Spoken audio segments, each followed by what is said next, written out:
Oh, forgot. Boom! What is up? Oh, greetings and salutations, beautiful people. Welcome to the midday show. That is your boy, Joey Dang Options. And I'm just Sharif. And we're going to wait for everyone to come on over from the other stream. We already have a couple of the OGs there to join us super quick, as you like, as the Katina man likes when I say.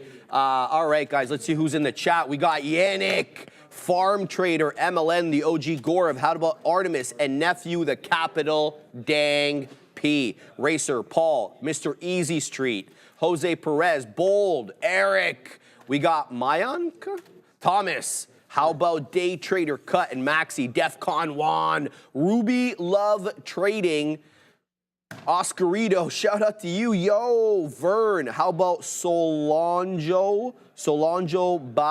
I'll just say Solanjo. DJ Rules, The Piper, the OG. We got Travman, we got Nomo, Damien, Hurt Scrambler, baby, K-Dub, Tilster, and Mr. Briggs. Not Mr. Biggs, but Mr. Briggs. We got like Shannon Briggs, like Shannon Briggs. Oh, the dude cries during the fight. I have nothing to say about that. A great fighter, though. Mind Elevation. We got Benjamin Wiki, Young Talent the Great, and we got Bilpo, Rob BP, Big Finesse, Fast Frickin' Trades, Benjamin. We got Pete Rock, Mr. Out of the Box. How about Margaret Mangione? Ooh. Oh, I'm sorry. Dino. Well, we can't just, blacklist everybody with that last name. But yeah, I get it. Oslam, Repo, Dennis, Pete Rock. Who else, man? Luis? Is that you? Who else? Tez, Pizza Rat, City Boy, 305, Moonshot, PC Hoon, one more, Joseph. One more. We got Clipboard. I like that. That's it. What a way to end it here. We're going to talk about Clipboard there. All right, pull up my screen. Speaking of clipboards. He's ready to flex. Has nothing to do with the clipboard. But here we go. Multiple attempts here on Hood. And they're both working out for us. So that's how I think this name, when I seen that opening drive, I was just like, okay, just a matter of patience. I just need to be patient on this one, wait for those bottoming signals, and then we can look to get involved in this name. Let's talk about the trades. This is the only name that I have traded this morning. So entry number one, boom. What do? We add, Sharif. We take 33% off there, and then unfortunately we just get stopped out at the break even. I believe that we were going to continue to move to the downside. So I get out. I'm like, all right, it's still relatively weak. What do we have? What do we have displayed here on the 1 minute time frame? Sorry. Guys, we're always paying attention to this. This is why it's so important. Let me pull out my trusty tool. Tina Man, Neil, we're always talking about it. Just follow your play. Okay. I don't want that. Why you gotta embarrass me? I know. Right now? Why you gotta embarrass me bro. right now? I mean, bro? Come on, bro. They never understand. They don't get it, do they, Sharif? I don't understand why. It's okay. Massive fail there, guys. Massive fail. But we're gonna get it. We're gonna get it all sorted out right now. We're doing it live. That's the thing, right? So this is why. This is why I'm like, okay, hey, we have this massive isolated volume candle with somewhat of an indecision print at the lows. This is going to be my risk profile. This is how I'm going to define risk on this specific trade. And let's go Robinhood. I don't have too many outs left on this here, guys. But yeah, this is essentially what the thesis was built off of. We took multiple attempts here on the indecision, and then once we had that volume candle printed with that price action print, I'm like, okay, this could be the bottom, and that's exactly why we decided to execute here on Robinhood, and you can see that this trade is absolutely gone parabolic right now. Let me take, I don't have too much left, so I'll take half of what I have remaining, and then there we go. We only got about 10% of this position left here, guys, and there we go. A nice, beautiful move here on Robinhood. I was looking at the options chain this morning, Sharif, and I'm like, we could possibly run into 55 by the end of the week, but the way the opening drive started, it wasn't looking too good, but let's go Robinhood. All right, I love it, man. All right, let's talk about the small cap gappers that we've got on watch right now. There's a lot going on today, so it's gonna take some time to go through them. There's a lot of good ones right now, excuse me, that are not giving up the ghost quite yet. Chief among them, let's talk about KIDZ. Kids, super easy to remember. up and to the right, guys. This one started moving at around 8:30. Good move there. It has a definable pre-market high that we've already taken out. I'll submit to you that pre-market high was around $2.70. We got now a high day of 387. So up it goes. Now, it did have one momentary, I don't want to say momentary, it was actually prolonged retracement into the volume weighted average price. We dipped in there right at 9:30 and we stayed at VWAP essentially till 9:50. That's when the volume came in and all hell broke loose to the upside. It's got wide range per candle. That means given its price, given the typical range that we get, you're getting up a big upper and lower wicks. Now, that's the bad side. The good side, very respectful. As we've talked about many times before, of the 10 exponential moving average on the 5-minute chart. Look at that. Every single dip into V or into the 10 EMA is being bought up. So fantastic look. I'm going to wait for a 10 EMA retracement. That's how I get into this one. So KIDZ. There's more. ZCAR up an eye-watering 280%. We were complaining yesterday that we didn't really have any triple-digit winners the last little bit. We got one now. This one started moving at 8 a.m. So in the pre-market, I want to take this opportunity to let you know that most likely, if these small cap gappers start moving in the pre-market, it will be on the half an hour or the hour. That's typically when we get the news releases, and that's when the algos react to these. So most of the time, not all the time, but I'm willing to bet you over 80% of the time. Wow, Sharif. What's up? Sharif, We're breaking out. Yeah, oh yeah. Take it over, baby. Major large here in Robinhood. We just had to be patient and wait for that. I told you guys we're waiting for those entries.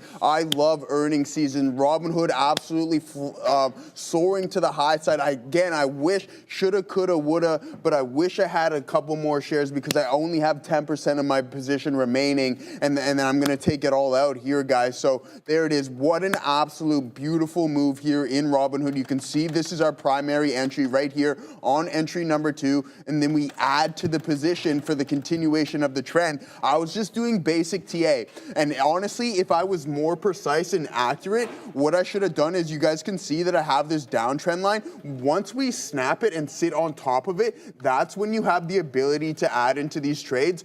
Instead, I waited for the pullback, and even so, it wasn't that accurate. It's still relatively weak, but now we're absolutely soaring to the top side here, Sharif. Back positive in Robinhood. I was loving the numbers. I liked everything about it, and I told you guys where I started to grab this name. I'm going to continue to grab it. You know what swings I'm in. I'm in NVDA. Last night I'm watching this thing soaring. I'm like, let's go. Hey. Yeah, I was watching it, and then I'm like, and then I did that little research bit on Bitcoin as well, too. Guess what else is soaring? Bitcoin. Who grabbed more in the swing account? Your boy did. Let's go, Robinhood. Now trading at 49.28, up about 1/3% here. I can't wait till you stun on them with that information. Oh, it's not even a stunt. We don't want to do it right now. It's not even a stunt 101 or anything like that. It's just like we got to do the due diligence. Here it is. I can't wait till you dunk on them with that information. We'll take the posterize. All right, so here's the deal, posterize. I love it.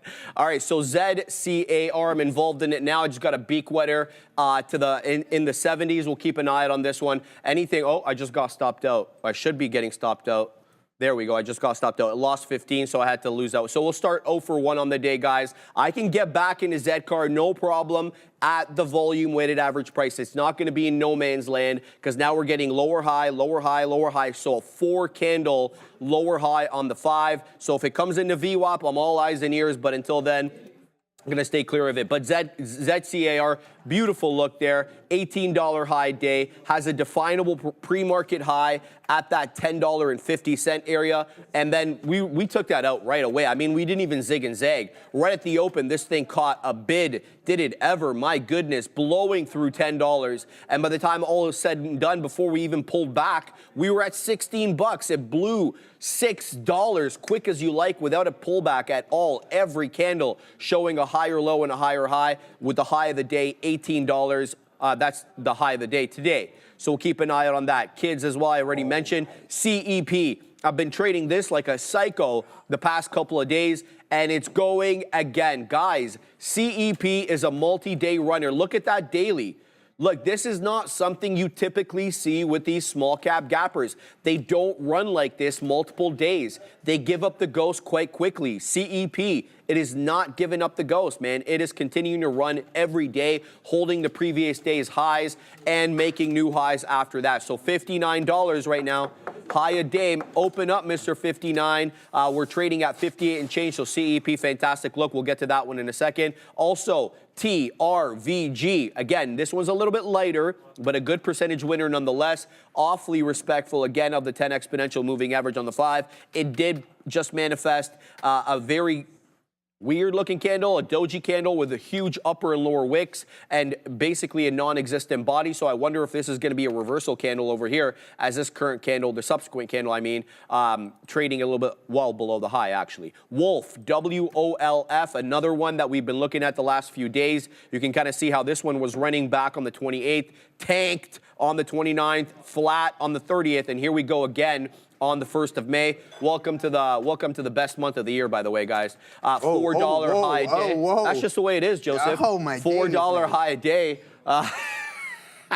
Can you guys tell I'm bored in May? No, I'm playing. $3.99 high day on Wolf, Joseph, so not a bad look. I'm willing to pick this up. This is a good bull flag pattern. I got a couple of more, and then I'll throw back to you. APLD, another one we're very familiar with. Again, up and to the right, holding the 10, 514 high day, taking out that pre-market high at around 480. Good look there. And last but not least, guys, the kind of the smallest winner of the bunch, ODD and NFE. Keeping these ones kind of just as a backup in case I can't find anything else to trade. But those are the small cap gappers we're looking at, and there's plenty today, Joseph. So we'll see what we can get. All right, guys. This is fantastic stuff. We're really buzzing here in the chat. I'm going to do it live for you right here. This is going to be my last out. Oh, we don't have my screen up. No. There it is. I just took it off for you guys. That's okay. But the reason why I got out of this trade right now, guys, this last remaining bit as we are above the volume weighted average price is very simple. Is this right? This doji right here, and then you can see once we cracked it, we headed towards the low. So maybe I'll mess around with some small size on it, but that's the trade there on Robinhood. It's going to go up on X, so make sure you guys follow at TraderTV and at TraderTV Joseph to see what I got posted on. I posted the options chain on Hood as well too. If you guys want to go and check that out, just to see, it was before the market opened, so you won't see volume or anything along those lines, but just go check it out. Yeah, follow your boy. That was a really nice trade here on Robinhood. Rivian Millionaire gave me an easy solution to my problem of not having enough shares there. What did he say? Take more shares. Wow, I'm like, profound. I'm like, well, why didn't I think of that one there? You know what I mean? No, totally joking. Again, he's right? Like, it's just don't complicate things. You hear Neil and Sean talking about it all the time. It's just like, you can make trading as difficult and as complex as you'd like, or you can make it as simplistic as you like. I personally like to think I'm a simple individual. I collect basic data, and I try to just keep everything simple. And then again, a lot of it just came with saddle time as well too. So you can see we went 2 for 2 here on the session, and Bitcoin is absolutely ripping here, guys. Let's take a look at IBIT. We'll definitely break down this Robinhood trade a little bit more, but here we go, up 3.6%. My guy, I can hug you right now. We're just continuing to climb. This guy, bro. I love it. Good vibes. Yeah, good vibes, man, as we start to pull back in. But really good stuff here in the morning, here this morning. And I mean, we'll go over some of the top performing sectors, but Sharif's probably got some stuff. All right, we're doing it live here on Kids, guys. We're breaking out. Yeah, maybe I shouldn't have. Yeah, I didn't really hear it till I said it. I'm sorry, guys. Don't ban me, Sunder. I didn't do anything. Boom to the high side. So we'll go 1 for 1 to start over here. 4 long here on Kids, and there is the breakout, baby. We take out 430, but it's continuing to go true to form. 440 high a day now on KIDZ. Yeah, I know. I'm sorry, guys. I'm sorry. I didn't mean it. KIDZ. Look, if this comes back into that $3.75, $4 area, now that we've cleared it by some distance, I'm talking about 40 pennies here. That ain't chump change on a $4 name. I'm picking it up again as a possible retracement into a key area of technical or sorry, not technical support, psychological support being that whole dollar area. The technical support area I'll submit to you is at 10 exponential, which is right now at 3 2/3, likely to be around 3 3/4 when and if it does pull back into that area. So zigging and zagging now. Right now, keep your eye on KIDZ. Good breakout on this one, and it's continuing to head to the high side, unlike its lesser attractive cousin ZCAR, which caused me to go 0 for 1 on the day. It is holding up at the $14 level. I'm talking about ZCAR now, guys. The reason I'm looking there is because that $14 and that 20 exponential on the 5 are kind of overlapping. I don't, full disclosure, I don't usually take pullback trades off the 20 exponential for these small cap gappers. But if it's showing you its intention on the day multiple times to find support or resistance at the 20, then I will change or adjust my rules for that. Back to, what's it called? KIDZ. It's coming into 4. What's the deal? Does it lose 4 or does it hold 4? Let's give this one the old community college try. We're going to go to Adara. She's got breaking news. Yeah, bro. Huge push to the upside here for NVDA. We have the reports here that apparently the U.S. is considering here easing Nvidia's chip curbs on the United Arab Emirates as Trump plans to visit the region. So keep an eye here on NVDA. Apparently, Nvidia and these other tech companies, not unsurprisingly, are pushing for the U.S. to change the rules. I'm not seeing who reported this, but it's circulating heavily on X. Again, the headline is that the U.S. is considering easing Nvidia's curbs on the UAE ahead of Trump's visit to the region. Back to you. Yeah, never mind that, Corv, especially with NVDA ripping, right? We don't want to follow that signature with that specific, like, look at this thing go. Come on, guys. I was talking about this name and just slowly grabbing it over the past week and a half here. Let's zoom out and see what we got going on from a daily standpoint. And I was referring to you guys. This is what I was talking about from a trade plan. It's essentially the exact same thing of what we had going on with IBIT. I said when we sit on the backside of this channel, there could be some room to move up into the 120, 125. I'm thinking here, and especially with that volume spike, strong buyers really stepping in right now. So that's a positive sign. I'm gonna wait for the pullback, and then I'm most definitely gonna be grabbing some more contracts. But what I was looking at here on the Qs, we've gone essentially parabolic right now. So I'm gonna be looking at these highs for possible turnaround signals. Now, is it going to come immediately? No, I don't think so. But if we can get an isolated candle and a signature, then we might be able to get that move back towards the volume weighted average price. But if these tech names really want to get the ball rolling, don't try to fight the short. You want to look on those micro pullbacks, to join the long. But if that signal displays itself, that isolated volume signature and an isolated pivot, then we can look for that move back towards the volume weighted average price. And that's exactly what I'm going to do. If those two signals don't display themselves, I'm not going to fight the trend. I love it, man. I love it. And great look for Nvidia there, man. I'm kind of happy to see this. Look, the fact of the matter is we know that the H100 somehow found their way to China. Let's just get real about that. Let's stop pretending that they were using the H20 or some older GPUs. Let's just get real. Now, who was more responsible? Was it the Middle East as it was being questioned, the Saudis, the Emiratis, maybe even the Qataris who were weaseling in some of these H100s into China? Or is it the hyperscalers that allow you to use the H100 vis-a-vis their cloud service? That's been a very underreported story. Or is it the Singapore story that we've been talking about for months now? Singapore, I think the second big or third biggest recipient of H100s in the world. The country, it's a city-state, guys.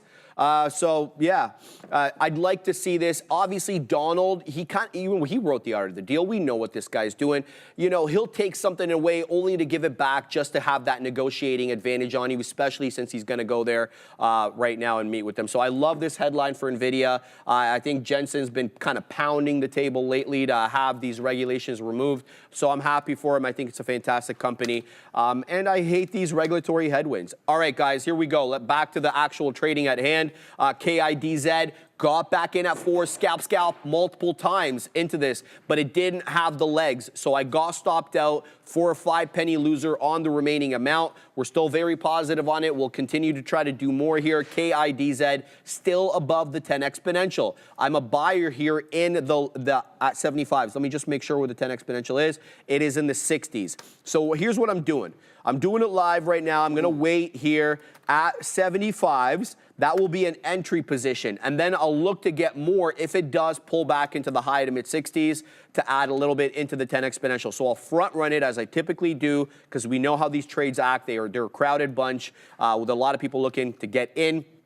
And that's what I'm thinking right now. Zcar is continuing to lose the bid. I'm looking at it on the side chart. It's losing the bid as we speak. It looks like it is destined for that $13 area where the volume weighted average price is. So waiting for a fill here on KIDZ. It almost filled me. I'm waiting at 75. It came into 76. Sadly, didn't cross, so we don't have a fill quite yet. I'd rather not chase it. I'd rather get the best price possible since pennies matter here on a $3 name. But that's the situation I find myself in right now, going fill list. But we're going to get in. We weaseled in over here. So what I'll do is I'll move down my previous order from 75 into the low 70s to account for that kind of exuberant ad. So let's go ahead and throw out some orders here for the high side if we're able to, in case it does pop up without getting more to the downside. CEP, guys, I'm looking at the side chart, just came in to the 10 exponential moving average on the 5 at that $55 area. I'm not a buyer for CP at that level.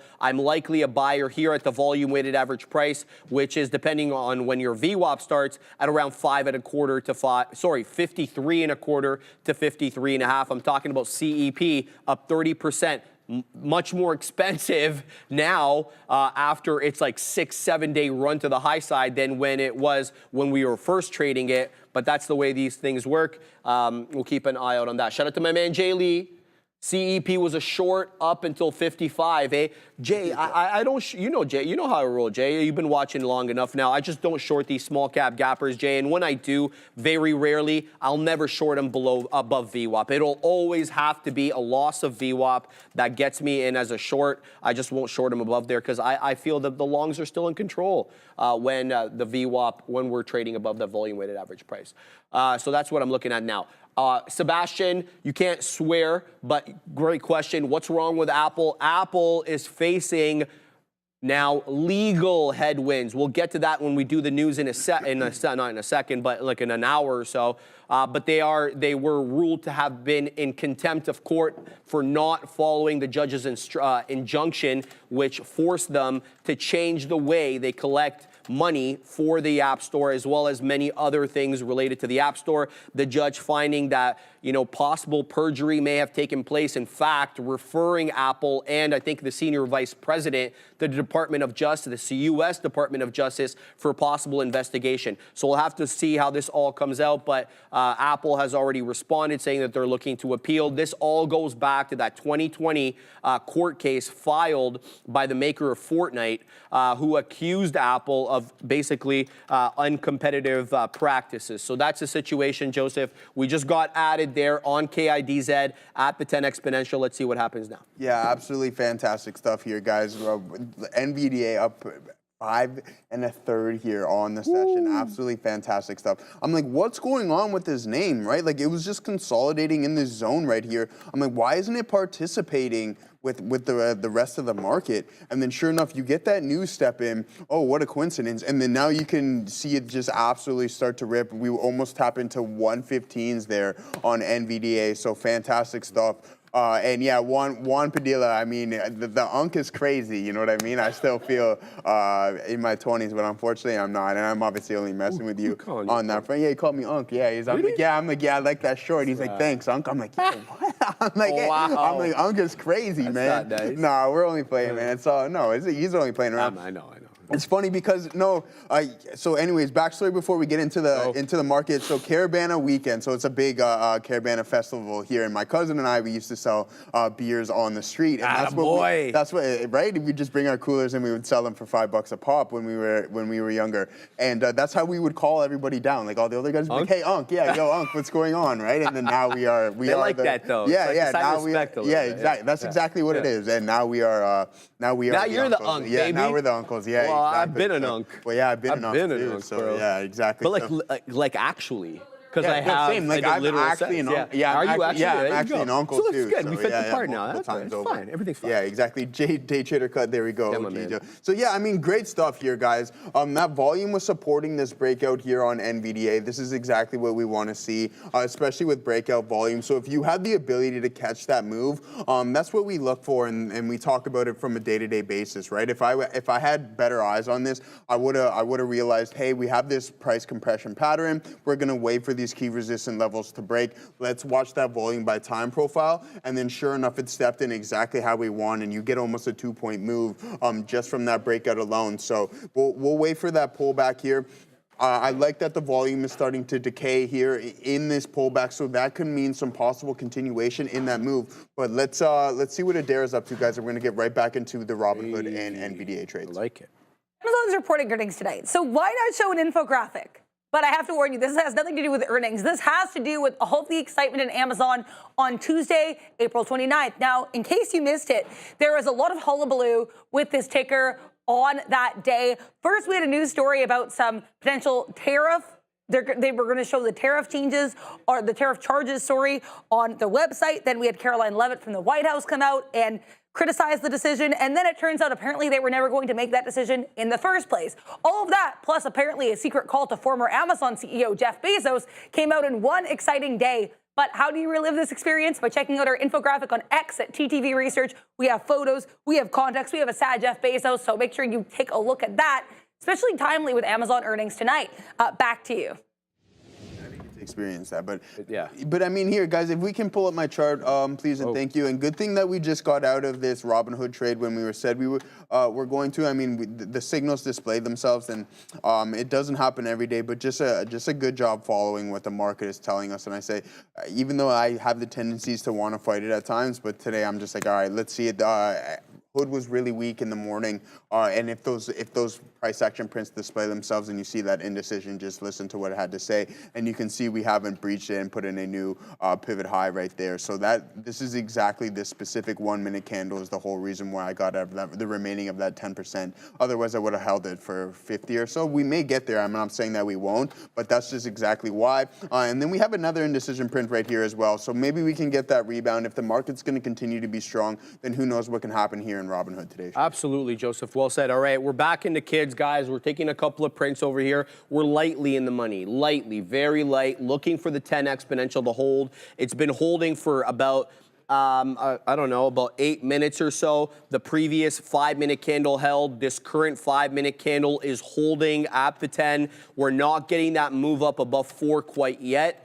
They were deeper retracements. Let's call a spade a spade. That 440 retracement all the way down into 360 something over here is a bit of a deeper one. We'll wet the beak again there. Now we've got 71s. All right, we've got multiple outs here, guys, because we did add into this position. So moving up into 82s, I'm looking for another big move, possibly into 4. I'm looking to obviously de-risk into that level. As you can see, I've got my orders placed there. Anytime you see those lines on the chart, red lines or red circles right there, those are resting orders that have not filled, that are being basically waiting for the right parameters, which is the price, to trigger the fill there. So we'll keep an eye out on that. Where am I waiting, by the way? I'm waiting at 88. Boom! To the high side again here on 88s. Now we're waiting for more, Joseph. We're waiting for 96s, showing me 91s. Seller at 91, pushing this monster back down. Ooh. We've got 71s now. Let's see, zigging and zagging, getting a bit of a sell order in the face of that $4 area, despite the fact that we had cleared it. I'm trying to pack my patience. Let's not take out too much too quickly. Let's try to hold for the bigger move. It gave me what I wanted, which was that 10 exponential hold on the 5-minute chart. That's the first part of what I want, obviously. The second part is for it to go higher. 92s again showing up. That seller at 92, we can't shake them. There we go. Now we shook them. 93 showing up now. Can we get a 94? Here's my auctioneer voice, baby. Let's go. Where am I waiting at, guys? I'm waiting at 95. So we don't have to move up that much more to get the print. Let's see if we can get that 95 print. Again, 93 showing up on the ask. So we'll pack our patience over here. It likely will zig and zag a little bit over here until, well, we may not get the print. Who knows? I want to execute likely here on CEP. It held up nicely on this candle. That's exactly what I'm going to do. It's a spready one, though, so we know how that ends up working. I know it, Dara, but yeah, I know. That's part of the job, she says. I love it. All right, good look there, Dara. I hope you're printing up multiple storms. So we're in CEP. We're looking for a continued move up. Let's see what we're doing. I got 19s. I'm waiting at 30-something on CEP. It's up 33-some-odd%. I'll give this, there we go. We already got 2 prints, Joseph. We just got in the freaking stock, bro. Just got already a big move up here on CEP. We just got 60s. It wicked up to 60s. We got 23s. Now we're going to 88s. You know how this works. How? All right. So I love how you were like, just humor me, bro. All right, guys, I'm sorry. We're doing it live. 56, 88 is my next print. Anything below, though, 56, we're going to go 09, so we're going to risk a little bit. I'm gone on this one. So let's go ahead and 55, 95. There we go. We'll throw it to stop there. Back to KIDZ. We're not getting that print at 95, so I am concerned here about KIDZ. What I will do is I'm going to move my stop to shadow the 10 exponential moving average on the 5. So a loss of the 10 EMA on the 5-minute chart on KIDZ, I'm out. That's what I'm gonna base it on. That's what it's respecting. I mean, I wanna show you guys so you guys can see I'm not crazy, I swear. This is very, very, I mean, look how tight that is, man. That is just over and over and over. It's just showing you respect. So I'm placing my stop just below the 10 exponential. If it loses it, I'm gone. But we're profitable on it so far. Back to CEP, showing me 40s. I got 80s there, or sorry, 60s. Now I'm waiting in the 80s. Let's see if this one wants to pop up. Gonna pack my patience, already placed my stop, Joseph. Yeah, good look there, guys. Yeah, we'll pull up my screen here, and we're just gonna kind of go over what the plan was. And I mentioned it before, right? It's just like following what the profiles are telling us. And it was displayed, right? Is there a bit of luck involved? Absolutely. But it's just also placing yourself in the right, just being in the right place at the right time, I think, has a lot to do with it. I noticed the weakness in that opening drive, and then there was no print that told me, hey, we're going to bounce until right here. And then that's when I took that initial long and I added right off the bat. We take only 33% off, and then we end up eventually getting stopped out break even. But then I'm like, okay, let me be patient. Let me sit on my hands a little bit. If we see that signal once, the chances are it's going to display itself once again. And then we got the exact signal we were looking for. We wanted to see that isolated volume signature, and we want to see an indecision print. Yeah, there's a lot of selling pressure on this candle. I want to note that. And the more comfortable you get with this system, you're going to be able to gauge what signals will be significantly stronger than others. And you can see there's still a significant amount of selling pressure within that 1-minute print. But I'm like, okay, if we hold those lows, then there's going to be a chance for us to sit on the other side of the trend and then look for that continuation in the long. And that's exactly what was going on here. That's what I was playing off of, just this specific print right there. I'm not going to complicate the system whatsoever, and I tell you guys, that's exactly what I'm looking for, and you can see it displayed here right on the chart. So entry number 1, add 33% off. I'm like, oh, okay, I was just reading the tape, still relatively weak. Let me get out here, reassess the situation. We did form a new low after that. Then I'm like, oh, okay, perfect. This is exactly what I want to see. Now enter the position again, and then we add, and then we take it all the way to the top. But I mean, at the end of the day, when I have such high conviction within a setup, we're on the earnings day, right? It's solid report. I liked everything about it. Gold memberships are at all-time high. I think there's like 3.2 million people subscribed to the Hood Gold membership, which is fantastic stuff. Some other numbers that Sharif will go over, I will go over as well too, because we want to see what's going on with Microsoft, Azure Azure beating cloud services of 33%. The street was looking for 31, so that's a positive sign, and you can see what that stock did. It just absolutely blew through so many levels, and we were calling it dead. Like, I know Sharif likes to call Apple the dead one, but in all reality, Microsoft was dead for a long time. It wasn't doing too much, and then boom, just like that, you get a solid report, and you see everything go to the top side. But there it is in Robinhood, really nice trading off of those earnings. Just had to be patient, wait for those precise entries. Told you guys I'm more of a sniper. I'm not a gunner. I want to wait. I'm looking for those signals, and that's what happened here in HOOD, Sharif. Joseph, a lot of people are asking about the wicks coming in on the dead one, Apple. I have no idea, guys. These are likely dark pool prints that are executing now. That's my understanding of what these are. Now, the dark pool, the thing about them is you don't know when the hell they're going to come in and when they're going to get reported. What you can try to do is go back and compare on the time and sales, if you can, to see if any dark pool prints were coming in at these times. Typically, how you can tell dark pool prints on the level 2, you'll see where it says D right there. That's dark pool print. So where it says the D, each different gateway. I used to have a piece of paper here, a cheat sheet that Pradley made for somebody over. Yeah, there we go. Yeah, now I don't know how up to date this is. I can try to take a picture of it and maybe throw it to the production team. But each letter on the time and sales here means a different gateway. So if you want, if you can try to kind of go back and see if the time and sales will let you go back far enough to see if these are in fact dark pool prints. But yeah, I'm not sure. They're not just happening on my platform. I'm assuming a lot of other people are seeing them because everybody keeps asking me about them. So that's the situation right now on that. Yeah, so that's a look there. All right, guys, TRVG, we're going to go for 1 for 2 on the day here, or actually 2 for 2. We did well on CEP and kids, not so well on Zcar and TRVG. So we're 2 for 2 on the day, but TRVG coming into the volume weighted average price, that's my cue to try this again. We're going to go ahead. It's a bit of a spready name, 48 on the bid, 42 on the ask, not pleasing to me. We'll see if we can get that. What's that? Well, you know, for a small cap gapper, Adara, not your kind of wide lily caterpillar kind of spread. Everybody knows what Adara is doing up there.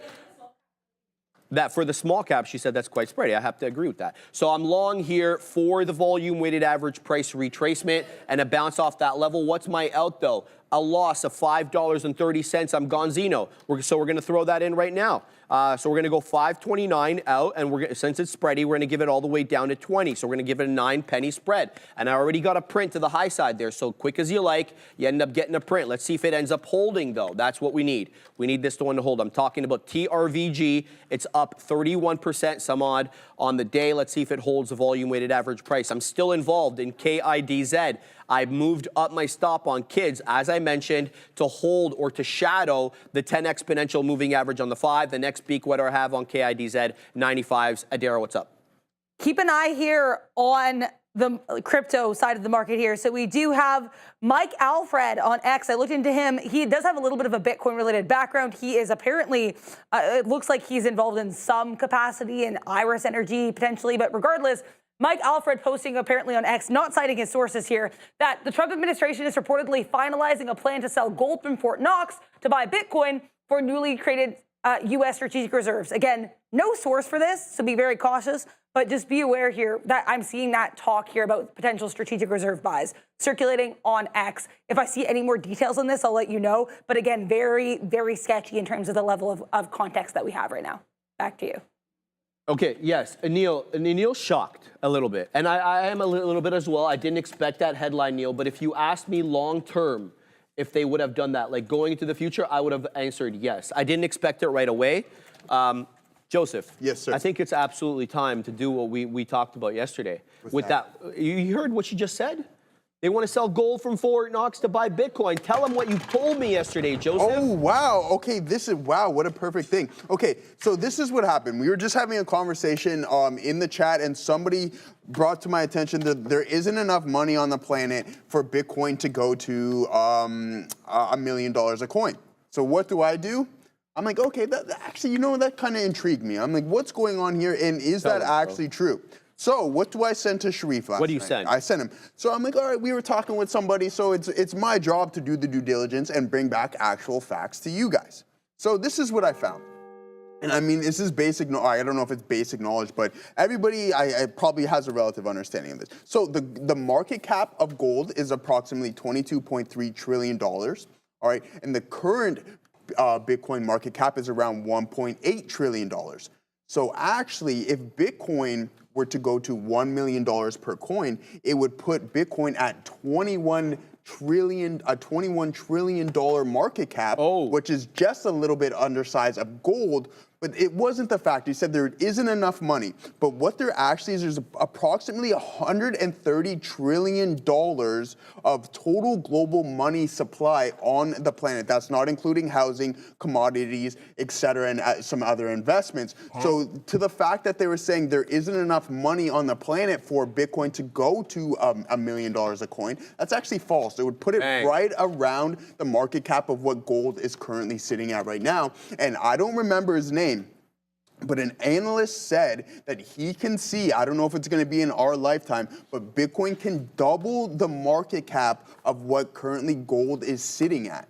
And that would put it around $42 trillion. Wow. So it would be approximately $2 million a coin with a market cap of $42 trillion. Gold has a market cap of about 22.3, so it's totally obtainable for Bitcoin to reach that height and to those limits. Is it going to? We don't know, but just to say that there's not enough cash on the planet is just, it's not accurate. There you go. There you go. And I liked it because we wanted to see the actual notional, how much money actually had to flow in, not just guess.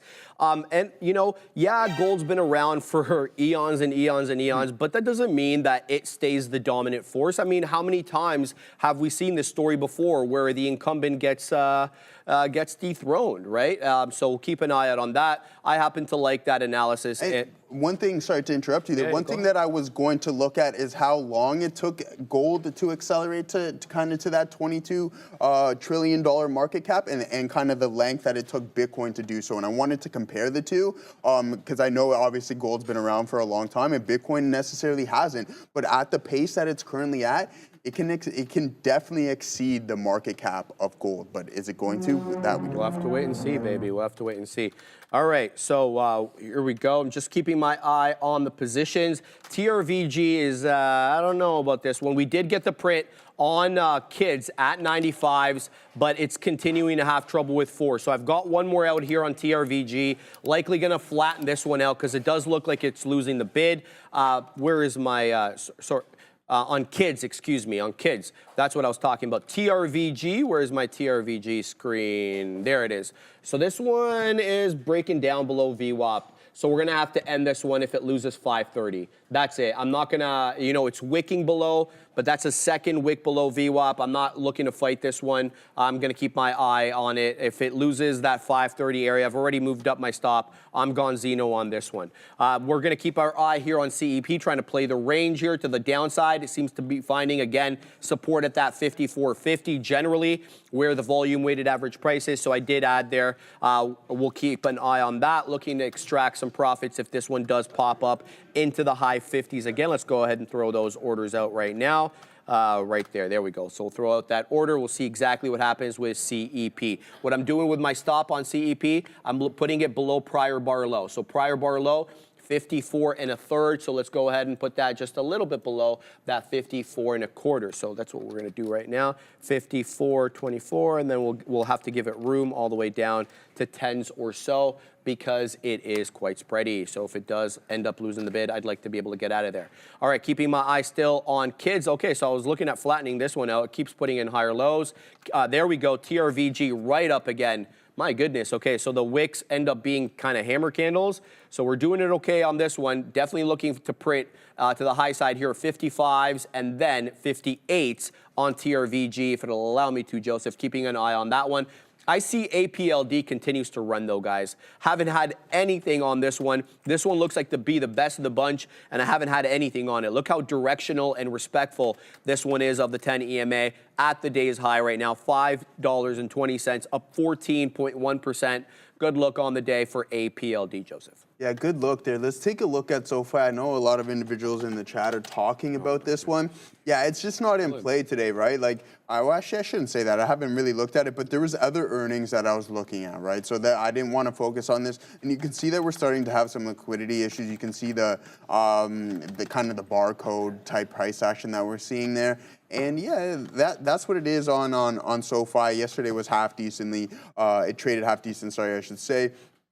But yeah, my focus was on Hood and a couple of names. I can pull up up my notes. I wasn't, and that's my thing, right? I just want to focus on a couple of the top trending stocks and earnings reports. So I had 3 names here, and then you can see that NVDA started to trade really good about 20 minutes ago or so, whatever it may be. IBIT with the continuation in the Hood. So those were my 3 names for this morning's prep, and that's all I was really focusing on, right? I didn't want to kind of expand and thin my horizon on what I'm exactly looking at. I wanted to hyper focus on a couple of names, and then that's when you can see we got those precision entries, and that's what happened. So yeah, I mean, sorry, what's his name? I think it's like Ian something. Yeah, Ian Gauthier or something along those lines.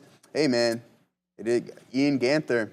It is what it is, brother. I don't know what else to tell you. What really. happened? No, nothing. Okay. I'm just saying that's what we were talking about yesterday. Was it him? Yeah, and you said you didn't want to talk about it. Yeah, I'm not like rubbing it in your face. You didn't even say his name. Yeah, I just did. No, but before. Before I did. But then, yeah, he obviously commented here in the chat. So I'm just like, yeah, that's it. That's all I wanted to know. I wanted to know factual for myself. And then sure enough, that's what I came up with. And I'm more than happy and willing to hear what you have to say other than that as well. But there we go on Apple. Like really nice short signal as well too, guys. More of a slow grind.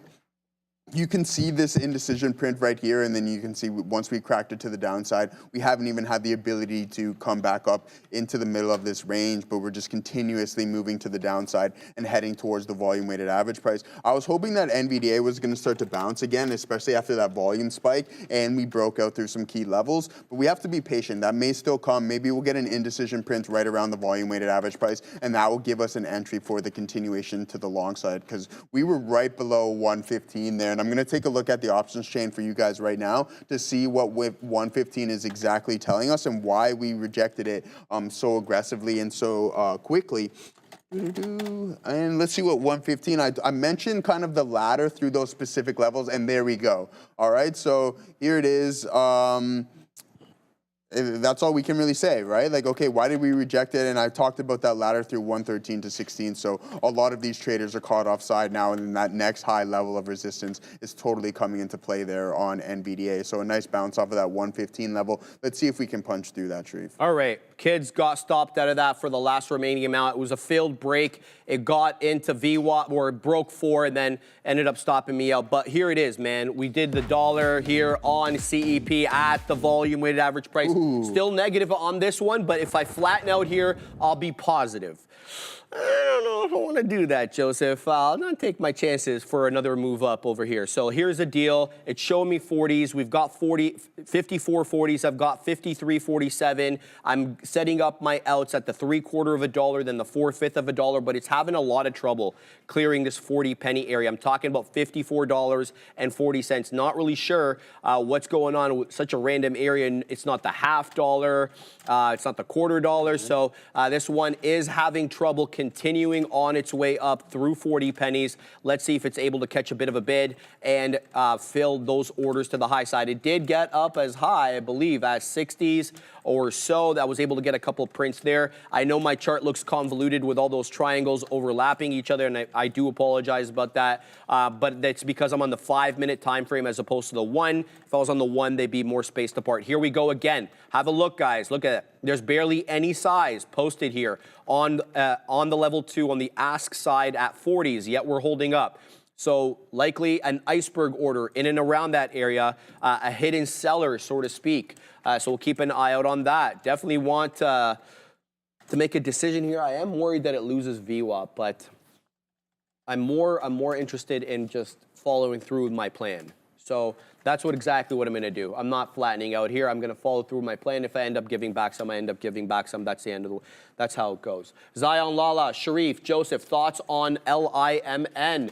Haunted 11th time. What? Haunted 11th time since market open. What does haunted mean, Zion? Maybe you meant hunted? Maybe. 11th time? Maybe, yeah. Maybe L-I-M-N? Hunted. Maybe, yeah, maybe. okay. Brother, I don't see much volume at all. I see 395,000 shares on LIMN, and it's barely done any price action at all. Is this an IPO?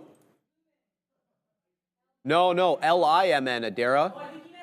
Oh, L-U-M-N, okay, that's probably what it is. L-U-M-N, let's have a look at our friend Lumen over here, see what the situation is with that. I'm just gonna look, I'm looking at it on my... Oh, halted. Halted, okay. L-I-M-N. Let me just look. Is it halted? L-I-M-N? Let me put it on the thing over here. L-I-M-N. Give me a second. I don't see L-I-M-N halted. I don't see L-U-M-N halted. Zion, let me know what you're talking about, brother. I just have to focus on this trade here, Zion, because we're getting a seller here at 54.40, and I'm kind of unsure what to do on CEP. So I just got to focus on this one for a minute here, see if we can take out the seller at 40s, and then I'll do whatever you need me to do. I'll check the halt scanner as well as the NASDAQ page for the halts. But tag me again, Zion. Boom, Joseph. We take out the levels. There it is, baby. We take it. Now I've got one more beak wetter here at 88s that still hasn't filled. Oh, I have much more than one beak wetter. Excuse me. I misspoke about that. Let's go ahead and throw out more sell orders, though. So now we're going to go 55.25 on your friend CEP. Let's see if that 88 print gets filled first. What I was talking about there, Zion, is you probably know, obviously, the NASDAQ has a halt page where if it's halted pending news, not a volatility halt, you can go and have a look as to why. And sometimes there is more information there. Not always. Sometimes you don't really know what the reason is. But yeah, make sure to check out that website. But just keeping my eye out on this one. TEVG is losing the bid, so got stopped out of that. That's okay. We'll try to make it back here on CEP, Joseph. Yeah, good stuff there, and good look there, Gaurav. Bear vs. Bull, shout out to you as well too, and Ian Ganter as well, because we were just talking, having an actual conversation, and that's what we do. So yeah, good stuff there, man. Good conversations. That's what we love to do, and just kind of just go back and forth. And you know what? Honestly, it's good. In my opinion, I like the fact that people don't always agree on things, because if we did, then we would all be even more robotic than what our day-to-day operations may seem. So here we go. Robinhood starting to break down a little bit. I know a lot of people in the chat were taking some off there because they're like, hey, we seen that same signal that you were looking at there, Joe. So great to call that one out, and it's working out now. My guy Gaurav said, Joe, you see what we had cooking up here on SPY? And I'm like, yeah, that was the move. It was a matter of time. Once we seen this, I'll pull up the 5-minute. I'm like, oh, okay. Even though the SPY isn't the best, we'll zoom in a little bit and go to the 1-minute chart and just kind of analyze everything. And I'm pretty sure Gaurav is referring to this. Correct me if I'm wrong, but that's what you were looking up at over there. And then you can see it just absolutely correlated with that inverted print on the 1-minute on SPY. So absolutely fantastic look. And then we couldn't crack the highs on them, and then we just continue that move to the downside. So yeah, good analysis. That's one we missed here, but there might be some continuation. I wouldn't mind if NVDA continued. Here, I mean, we get a little bit of a breach of the volume-weighted average price. You get that elastic effect, and then maybe we can continue to the top side and head back towards 115. The thing is, though, DEFCON, is that we just went over the options chain, and we have to listen to what the market is telling us. We rejected to a tier here. I'll pull up NVDA. I'll pull it up, and you can see, guys, if you have access to the options chain, just go and look at this week's expiration cycle, and then all the way through 113 to approximately 115, you're going to see just an immense amount of open interest, and I'm surprised that we continue to trade how we have today, considering what we're seeing on that, through those specific strike prices. But you can see almost to a T, 114.95, and then the final level of high open interest is right at 115 with 66,000 open contracts, and then you take a strike lower right at 114. We have 75, 113. We have 78. So that's a lot of supply through those zones, and for us to continue that way, then there is demand for this underlying, and that's an absolute positive signal. We're going to be patient. We're going to wait for indecision around those specific areas, especially the volume-weighted average price. If we get any breach of it and then we form a doji candle, I'm going to get involved, Sharif. Oh, no.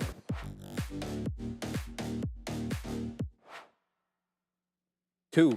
All right, man. You're in there. Yeah, we're in two. We're more than two now. Wow. Joseph, go CEP, go. I love this stock. I was highly negative on it, and now we're back positive, baby. Hey, all right. let's go. All right, here we go. 55.69. You know where I'm waiting. I don't want to have to repeat myself again when I'm in the 60s. No, I'm playing. I'm just getting excited, guys. I hope I'm not offending anybody. 55.69 is where I'm waiting next. We're showing 59s. I'm going to be waiting on the north side of 56. I'm going to wait 56.25 for if we get 55.69. My next beak wetter after that will be 55.25. We're long 53.47. Let's see if this one can hold the bid. I'm not asking for much, man. You're showing me 59s on the ask. Give me 69s. Let's get this done with so I can, you know, force. Yeah, I'm trying. We're keeping it real here on the show, guys. Looking for that move back up. CEP held VWAP like a dang glove. It did it initially at 10.25, yet again at 10.30. It moved right back into it at 10.45 and 10.50. All of those prints held the volume weighted average price, and then we got a 2-candle hold up here midday, 11.40, 11.45. I'm obviously talking about the 5-minute chart, guys, at that level, and it held up quite well. So let's see if CEP can give me that 69 print. It does look like it is dropping, though, into 55s. So decisions to be made here. Let's see what we get, and we will not get upset. Adara, what's up? Pretty weird. Trump and the White House here hosting an international or a national day of prayer here. This was supposed to start at 11, but the program's just begun now. Trump himself has not taken the stage yet. There are just some hymns being sung, but it's worth noting when he hosted the Easter event at the White House a couple weeks ago, he was still asked about tariffs. So even though this is not seemingly a market-related event, it does not mean that market-related moves or questions will not be involved. So just be aware here. National Day of Prayer, back to you. Thank you very much for that, Adara. Yeah, hopefully, you know, he doesn't say too much and just actually, you know, praise or whatever he's going to do over there. Yeah, so obviously we're going to keep an eye on anything Donald Trump related. Adara's at the big desk. We're all kind of here keeping an eye on things, and anything that happens, we'll let you guys know. CEP is putting in lower highs, guys. It just rejected 56 bucks, and it's right back into 54. So decisions to be made for me now. It is umpteen amount of lower highs, so we do get that VWAP bounce, and it gives us money, but the trend is still intact, and that trend is lower high, lower high. Essentially, ever since we put in that topping tail candle at 11.15, we have been putting in lower highs. So here's what I'm doing. I'm going to take a little bit out now over here for that 50 penny winner. We'll do that, and then we're going to move up that previous stop, and we're going to go 55.25. If we can get it there, fantastic. If not, and then I'm moving up my stop. Let me just cancel the previous stop over here. I'm moving up my stop to 53. We're going to go 24, which is just a little bit below the entry level that I have there. So then we'll give it a little bit of room, obviously, as it is a spready ticker. So that's what I'm doing right now. Throwing in the stop, moved it up from that 52.90, which I had it below 53, and now we've got it just a little bit below my entry. The next beak wetter, though, will be for that 55.25. All right, so that's what I'm looking at for that. Let's go back to kids over here, because kids is also at VWAP. So this one was interesting to start the day. It was a very respectful one of the 10 exponential moving average. That all ended at 11.45 once it decisively broke down below that 10 EMA. Before it did that, though, before it broke down below the 10 EMA, it gave you that last-ditch hope, though, that it was going to take 4 again. It kept putting in higher lows and higher highs. It ends up breaching through 4 and then tanks all the way back down. Now just a little bit above the volume-weighted average price. VWAP, guys, on my chart anyway, is, I want to say $3.05, give or take. This current candle is printing 328 on the ask, 27 on the bid. So I don't really want to get it in here. I'm just going to throw my order near that level. So here's what I'm going to do. So it's 305 VWAP. I'm going to go 311. As I typically do, I always want to front run them because it's a crowded trade. So we'll see what we get here with kids. Maybe it holds up at VWAP in the same way that CEP did, in the way that TRVG didn't. Yeah, so sometimes you get them, sometimes you don't, Joseph. Yep. That's what I'm looking at. Now Zcar as well, at VWAP now for about 15 minutes. It pulled in at 11.45. You got to hold up at 50, and now we got a green candle here at 55. I'm talking about Zcar. This could be another VWAP trade, VWAP retracement to the high side. Let's keep an eye out on that one, Joseph. Yeah, great stuff there. RM31, we're going to get into QCOM in a minute because I like what you're getting at with that one. But here's some good looks on SPY, guys. You can see, once again, it's printed, and we're looking for those signals right below the volume-weighted average price, and we're getting them, right? So we're still holding up steadily. Your risk profile is defined. I mean, with the momentum to the downside, you do want to be slightly cautious on what's going on. It may take multiple attempts, so just be prepared for that. And again, 3 strikes, you're out. If it doesn't work out, then it is what it is. But we have 2 signals that we're looking for specifically. That's going to be an isolated signature from a volume standpoint, and then you have a hammer candle right below the volume-weighted average price here on SPY. We're going to go to Adara and then happening now with Neil, but RM31, we're going to get into some options talk because I like where you're getting at with that. Here's the NASDAQ. So we had a nice gap up here for this, of course, led by Meta and Microsoft and their earnings. We make a top around 11, this looks like 11:15 a.m. And when we get the sell-offs, we find a lot of bounces at 11. Today, the exact opposite. We start pushing lower as we get the start of that midday session. Let's take a look at the S&P 500. Basically the exact same pattern here. The S&P 500 a little bit lower on a percentage basis, and I think I know a reason for that. We're going to get to that ticker in a second. But let's start with Nvidia. NVDA giving up some of this move, but nice push to the upside for Nvidia. We do have some reports going around suggesting that ahead of Donald Trump's trip to the UAE, the U.S. is considering easing some of its curbs on these chips in the UAE. So just be aware here, NVDA on watch with that catalyst. And here is the name that I believe might be bringing down, to some extent, the SPY here. Here's Eli Lilly. This thing is at 798, yesterday closing at 920. This shows no signs of stopping when it comes to this sell-off. No relief. Looks like a bit of a sell program. We'll have to wait and find out what happens here. Last but not least, Sharif, if this one isn't already on your radar, you might want to add it. It's DRCT, Direct Digital Holdings. They've run in the past. Right now here around that $1.20 level. It's broken the $1 seal, so keep an eye on DRCT, LLY, Nvidia, and everything else moving this wild market. Make sure to like and subscribe, and we'll send you off to Neil for his lesson of the day. Without further ado, Neil, please take it away. I pity the fool that doesn't hit the like and subscribe button. Now, Mr. T wasn't the one that said, I must break him or break you.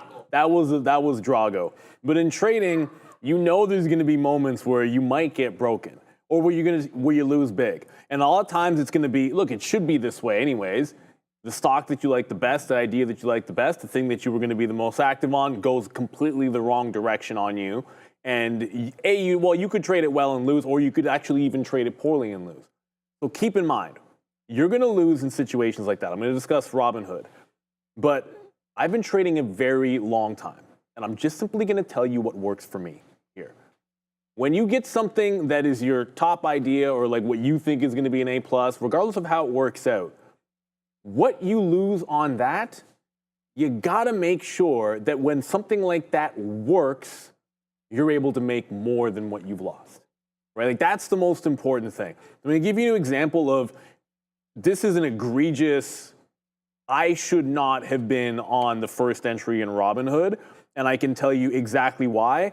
You can rewind, you can go back and watch the morning show when Robinhood did this bounce, did the kind of over under the 50 level, and I was bidding just underneath that opening 3-minute wick.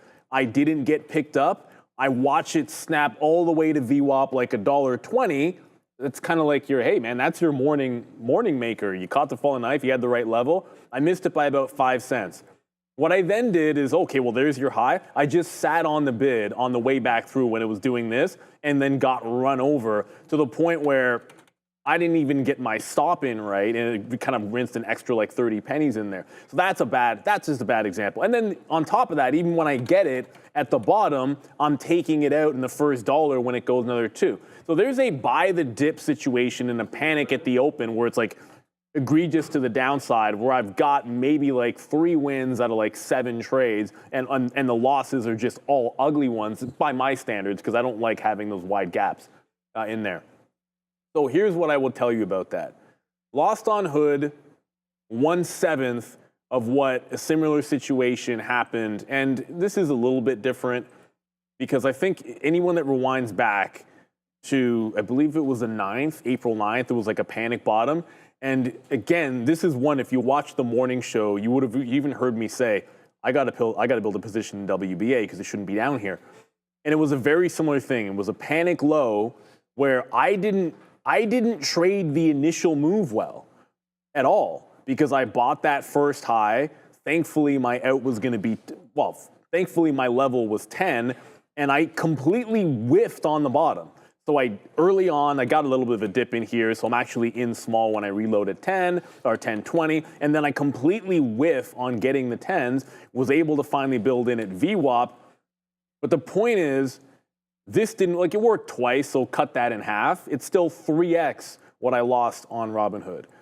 And what I will tell you, and this is an important thing for all of you traders out there, every trade, every strategy is a little bit different. So you always want to be comparing apples to apples and oranges to oranges or whatever fruit you want to be dealing with. So when you're evaluating your day, your week, your quarter, you want to have a positive month. Look at the crazy action we saw last month in terms of volatility. I'll leave both these up because I don't want anyone to get the wrong idea like I'm sitting here, let's just only show you the good winning trade. That's nonsense. I'll leave both of them up for a point. We had huge volatility last month, and it's a rough month for everybody. For a lot of people, I should say. But if you want to have a green month, it was a good month last month, I think. But everyone was a little bit different. But the number one reason why that was true, at least for myself, and in a case like this where everything goes wrong, is the ability to understand if you are going to survive in this game, when you are dead wrong on a setup, there's nothing more that you can do outside of you can improve the next time on it, maybe get a little bit better. But when it works for you, when that same setup works for you perfectly, like goes all the way back into the high, you should make more here than you lose here. And I have more executions over here too. Like I was actually more active in the one that I was wrong, twice as many trades. But I'm still making 3 times as much here and 7 times as much because we get the reloaded VWAP. That's what you want to have happen for you. That is how you are a consistently profitable trader. You can't have the alternate be true. Like you can't have one of these have one of these over here where you lose and you need to have 3 or 4 to make up. You want it to be the opposite. You want one of your good trades or perfect trades to make up for 2, 3, 4 losses, if possible. And maybe not everyone's trading style is going to be that way. But that's what I've found has worked for me over the years. And that's the reason I want to bring it up. Because sometimes, and I say you want to avoid the headshot, sometimes you're going to get the headshot. But the question becomes, is it one that you can survive? And as I said, everyone is going to be different in their own trading style. I have seen traders out there where they're able to have, maybe you have such a high win rate that you can lose 3, 4, 5x than your biggest win. If that works for you, fantastic. But that's what I've found has worked for myself. And I think it's an important thing in these types of volatile markets. Because whether you're reading it well or not, you want to make sure that you're maximizing your winning trades. And what that means is when they are working for you, try to add back in on the trend. I'll throw this back up. Like when it's working for you, try to add back in on the trend. Try to continue buying into it. And I would make an argument that there's a few outs in here, like none of these outs make any sense. I probably saw something in the tape. None of those outs make any sense. I should have only been getting out here in a cluster. That's fine, that's fine, that's fine, that's fine. Actually, that's fine as well. But yeah, these are nonsensical. And you know what? Let me just add one more thing. And there's something that happens which I absolutely hate that I do it, but clearly I'm showing you that I did it here. When you add into something, and just as it's working, because of the fact that I didn't get anything in here, in the back of my mind, I'm like, I missed 10s. It could go back to 10s, and I want to load up. So I'm like shotgunning out at a level that doesn't make any sense. There's no resistance at that level. There was nothing outside of the fact that I happened to get it at the open. There's nothing there telling me that I should have been getting out. You had some resistance here because that's where it flushed at the open. Didn't make any sense. You don't want to be panicking out because you see your P&L go up. Everyone does it because you watch your P&L and you're like, oh, that's great. But you don't want to do that. And I look back at it and I said, that's something that you can correct. And then if I'm not taking out that quarter there, I'm probably holding that quarter for another 30 pennies on a $10 stock. Hey man, that's like a third of your day, right then and there. Just that little action. You have to be honest with yourself in the manner in which you evaluate your trades. And part of that is being more critical of your winning trades sometimes, but it also means those biggest and worst losses cannot be 2-3x of your best wins. It needs to be the other way around.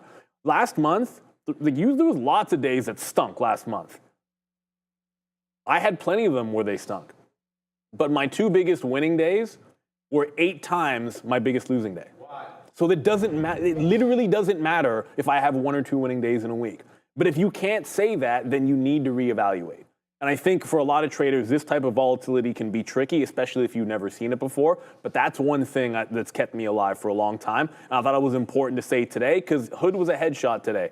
But it shouldn't take, it's like 1 core weave away or 1 WBA away. It's one of those away from eliminating it times 3.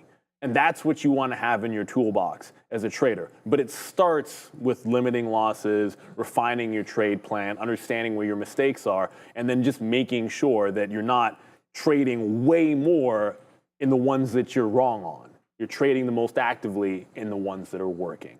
Not an easy thing to do. That's why I wanted to harp on it today and sort of solidify the nonsense of Robinhood. It was wrong on the way down, and I didn't even get enough on the way back up. It's about as wrong as you can get. But you can only be green doing that if you're able to get the wins and have them be bigger than those big losses. So yeah, you're gonna lose, you're gonna have headshots, all that kind of stuff is gonna happen to you as a trader. It's what it looks like relative to your wins that's gonna matter. And I hope that hits home for a lot of people because over 20 years of trading, it's the #1 thing that I think a lot of people get wrong, is they can make winners. But it's when that same setup or trade doesn't work, how much are you losing relative to the winning? And that's the thing. You cannot have that be 2, 3, 4x in the wrong direction, everybody. There's your lesson of the day. I hope everybody was paying attention because that was hot fire. I mean, this is like the most basic thing that you want to talk about as a trader is have your winning days bigger than your losing days. A lot easier said than done. And the thing is, you can have many more winning days and many less losing days and still come out red because the losing days are just so big they wipe out they wipe out all your great days. So I think Neil is really talking about one of the most fundamental things to trading. And I'm very happy he actually dropped that. Shout out to Neil, man. Fantastic lesson of the day and one that definitely I was listening very intently to, and I hope everybody else was because that was some real stuff right there. So I appreciate you, Neil, for that. Joseph, what do you got, my man? Yeah, I agree with both of you guys totally on that front. Again, it's probably one of the hardest skills to acquire. Patience is definitely up there, and it's tough. And I think to go on top of what Neil said is just accepting the fact that you're wrong on that day, and then tomorrow, the next day, you can come in, you can put on a solid day. So I think that was a skill that took me a long time to just realize, hey, Joseph, just because from a sample set build, I knew when I was going to be, well, I didn't know when I was going to be right, but within an X amount of trades, I knew I was going to be right. And if I exceeded that, then I'm just kind of over trading. And that's kind of what you want to be able to digest in your system specifically. Is just like, okay, I'm good between trade 1 and 5. After north of 5, I'm absolutely garbage and shouldn't be trading. But yeah, let's see what Adair's up to. Keep an eye here on Google. GOOGL on watch, reportedly looking to start testing its AI mode in search outside of labs. I guess there's been an AI mode for their search feature being tested in labs. Right now, though, it looks like they're trying to move it outside of labs. Also, Donald Trump speaking right now at this prayer event, just saying that U.S. Treasury Secretary Scott Bessent is apparently negotiating with 200 countries. So more countries than exist. Keep an eye here on the market. Apparently, lots of negotiations are happening. Back to you. For that. And fast trades, absolutely. I love swing trading personally. I talk about it quite often here on the show. Aside from day trading, I personally love it for some reason. I don't know what it is. It's a mental thing, Sharif, where I just have the ability, when I'm executing on my phone or whatever it may be, it's just that I like making the number big. for some reason. I'm just more comfortable with making the number big on my phone. I don't know what it is. And then I just have the ability to sit in these trades and watch the fluctuations of the account a little bit more. But yeah. So trading totally, we love it. Yeah, exactly. Whatever works for you at the end of the day. But over trading, it will definitely make those winning days much larger, especially when you're trying to dig yourself out of a hole. For me, it was just like, okay, 9:30 till 12. That's when I'm best at executing. Anything other than that, I'm hot garbage. And so I just would avoid trading in those time frames. And I think you need to digest your system and find where you're really good at it, and then just really hone in on that and try to continue to refine your trading. But here we go, guys. Q's looking really good. I know Gorev's in this one. I like this print right here. I was talking about some other signals as well, too. I think the trade of the day was the one that we missed out on, was that Apple short. Like, this is so A++++ on this specific signal. You have everything aligning here, isolated volume print, and that indecision rate all the way up here, inverted hammer, whatever you would like to call it, shooting star, gravestone, whatever it may be, and then you literally get the reversion back towards the volume-weighted average price, and then you bounce it. So for me, that was the missed trade of the day. Rivian Millionaire said to just take more shares, do what you got to do to put yourself in the position. I talk about it all the time, just get in small. I'd rather be in the position than looking back and like, oh, I wish I did that when we had the opportunity to do so. All right, guys, I'm not liking anything right now. I'm keeping an eye on all the 8 that have got the small cap gappers. None of them are really setting up all that well. I see kids getting a bit of a bid. It's still, you know, a lot closer to the volume-weighted average price than it is the high of the day. It's also struggling with this 10 exponential or the $half. Hard to tell right now. It had a 1, 2, 3, 4, 5-ish. I want to say 4.5-ish holding pattern here on the candle. 4.5 candle holding pattern on the 5-minute chart. Above the volume-weighted average price. I had my dip trade at 311. The lowest it got, I believe, was 18, so that I didn't get that print. But it's really having trouble taking out that $half despite this green candle making a new high on a closing basis relative to the prior 5-minute candle, which is a setup that I like. But yeah, you're not seeing that continuity on KIDZ, so I'm not going to jump into it all that quickly. I've been also keeping an eye on Zcar, looking to get back into this one. Full disclosure, I missed this trade. Should have been definitely a bit more brave. When it came down into VWAP, I should have been punching long there. Even if it doesn't make a high a day off of VWAP dip, most times it will bounce, even if it's not the biggest bounce ever. So you'll be able to extract something in this. Oh, it was over $1 bounce. This bounced at 1280 and worked its way up to 1450. Alas, obviously, it's right back into that 1365. And that's not saying a whole lot, you know, to that 1280 to 1450. Guys, we closed out, yesterday at $4. We have a high day of 18. So this one, it's showing you its ability, its propensity to move dollars at a time. I'm talking about Zcar. So this one is setting possibly, I'm looking for that trend line break. I'm kind of using this trend line as an informal way to see what the trend is. So keeping an eye on that. Separately, CEP, the one we did well on, continuing to hold above the volume-weighted average price. This has been a rinse and repeat trade for any VWAP traders because it's not losing the volume-weighted average price. I mean, like, how many times is it pulling them to VWAP here only to find some selling? That's the good news. The bad news is it's not making any higher highs. So if you're looking at this area as the highest point of the day, that 1115 candle, okay, and then you have a subsequent low at 1120, and then 1130 you have another low. You guys get this? 1140 another low, yet 1155 another low, and this current 1215 candle on. So we got a lower high trend with that flat bottom being the volume weighted average price. I'm not saying it ends up resolving as a flat bottom break, but it's definitely a possibility. So CEP looking decent. I mean, I'm not going to jump into it too quickly. Yeah, so nothing's really setting up in the way that I like. DRCT, that one Adara brought us before Neil's lesson of the day. It zigged and zagged all the way up to $1.23, but as quickly as it took that dollar, as quickly as it lost the dollar. Look at this. I mean, it dropped 123 high day. Now it's at 96 pennies. It didn't hold up at VWAP. It didn't hold up at the dollar, nor the 10 exponential, nor the 20. So this thing's just blown through levels. It doesn't really care about anything.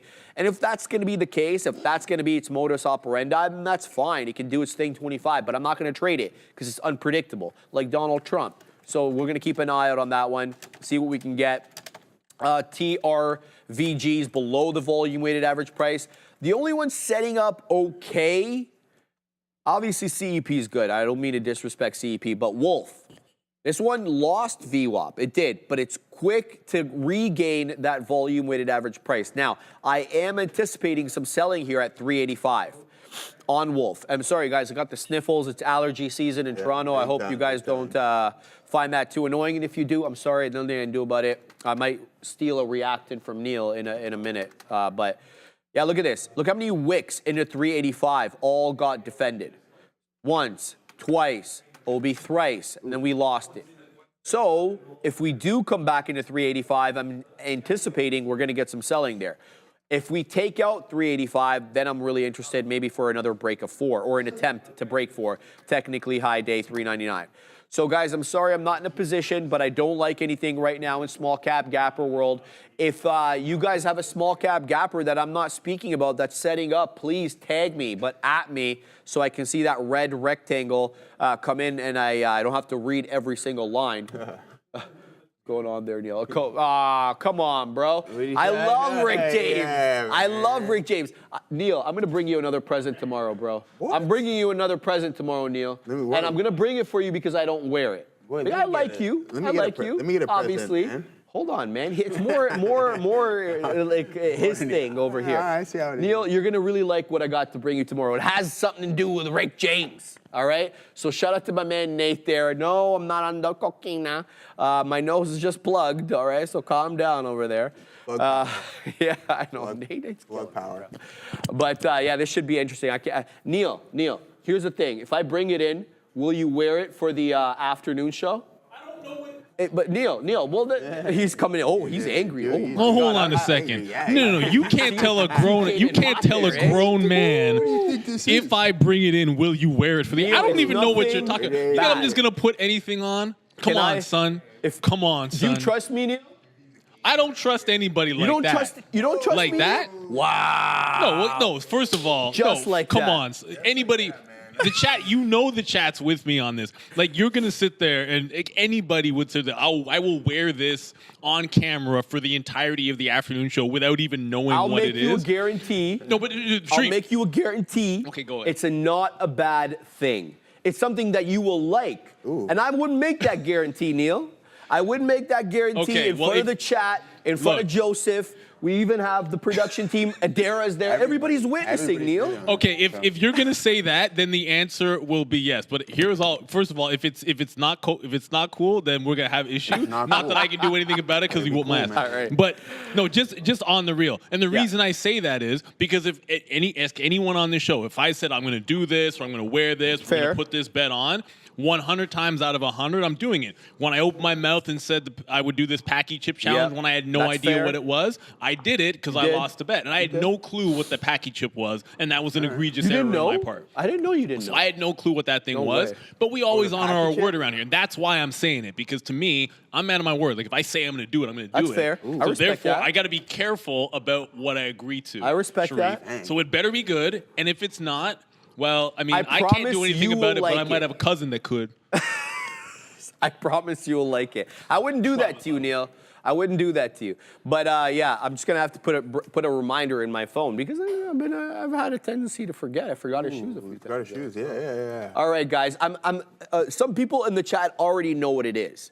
I'm not gonna say who. How do they already know what it is? I'm not gonna say who it is, but I saw someone write it down. No, man, then it'll be giving it away, Joseph. I wouldn't tell Neil, man. Yeah, you will. I mean. Oh, you'll tell him immediately. There'll be a DM right away. No, I don't. Neil's my guy, man. On our Google chat, right away. Neil's my guy, man. I don't know. Exactly, he's your guy. You're my guy too. But listen, no, I couldn't tell you out, man. I've seen how you sold out Elon. I've seen how you sold out Bitcoin. You turn your back on people quick, bro. No, that's insane. I can't believe you just said that. I'll play it, bro. Crazy. Come on, now. We gotta I was mad at Elon. on. Hey, doesn't mean I turned my back on him. Unfortunately, I was just mad at him because he's just doing other things other than focusing on Tesla. That's fair. But anyway, Sharif, we're in on some TQs. Gorev, see, the thing is, okay, nice. You're adding more. I don't know how much. Like, see, what I do, and I'm not gonna say I don't hold any weight to it, but what I've done is I've just usually look for it on a 1 minute and a 5 minute. So, crystal ball, that's crazy. Don't say that, man. So I usually look for a 1 minute or a 5 minute time frame, and we're seeing it on the 2 minutes. So what I'm getting at here is I don't know how much weight I'm gonna hold specifically on the 2 minute because I mostly look for that 1 and 5 minute signal. It is displayed on the 2 minute, but again, we got to be patient on this one. I do like the buying pressure within the print, but as soon as it cracks the lows, then I'm going to get out. It looks relatively weak, and we might possibly do so. So there we go, sending up to Sharif. We all know the saying, guys, big opportunity comes with big risk. But what if that wasn't true anymore? Trade the Pool is redefining what risk means for traders.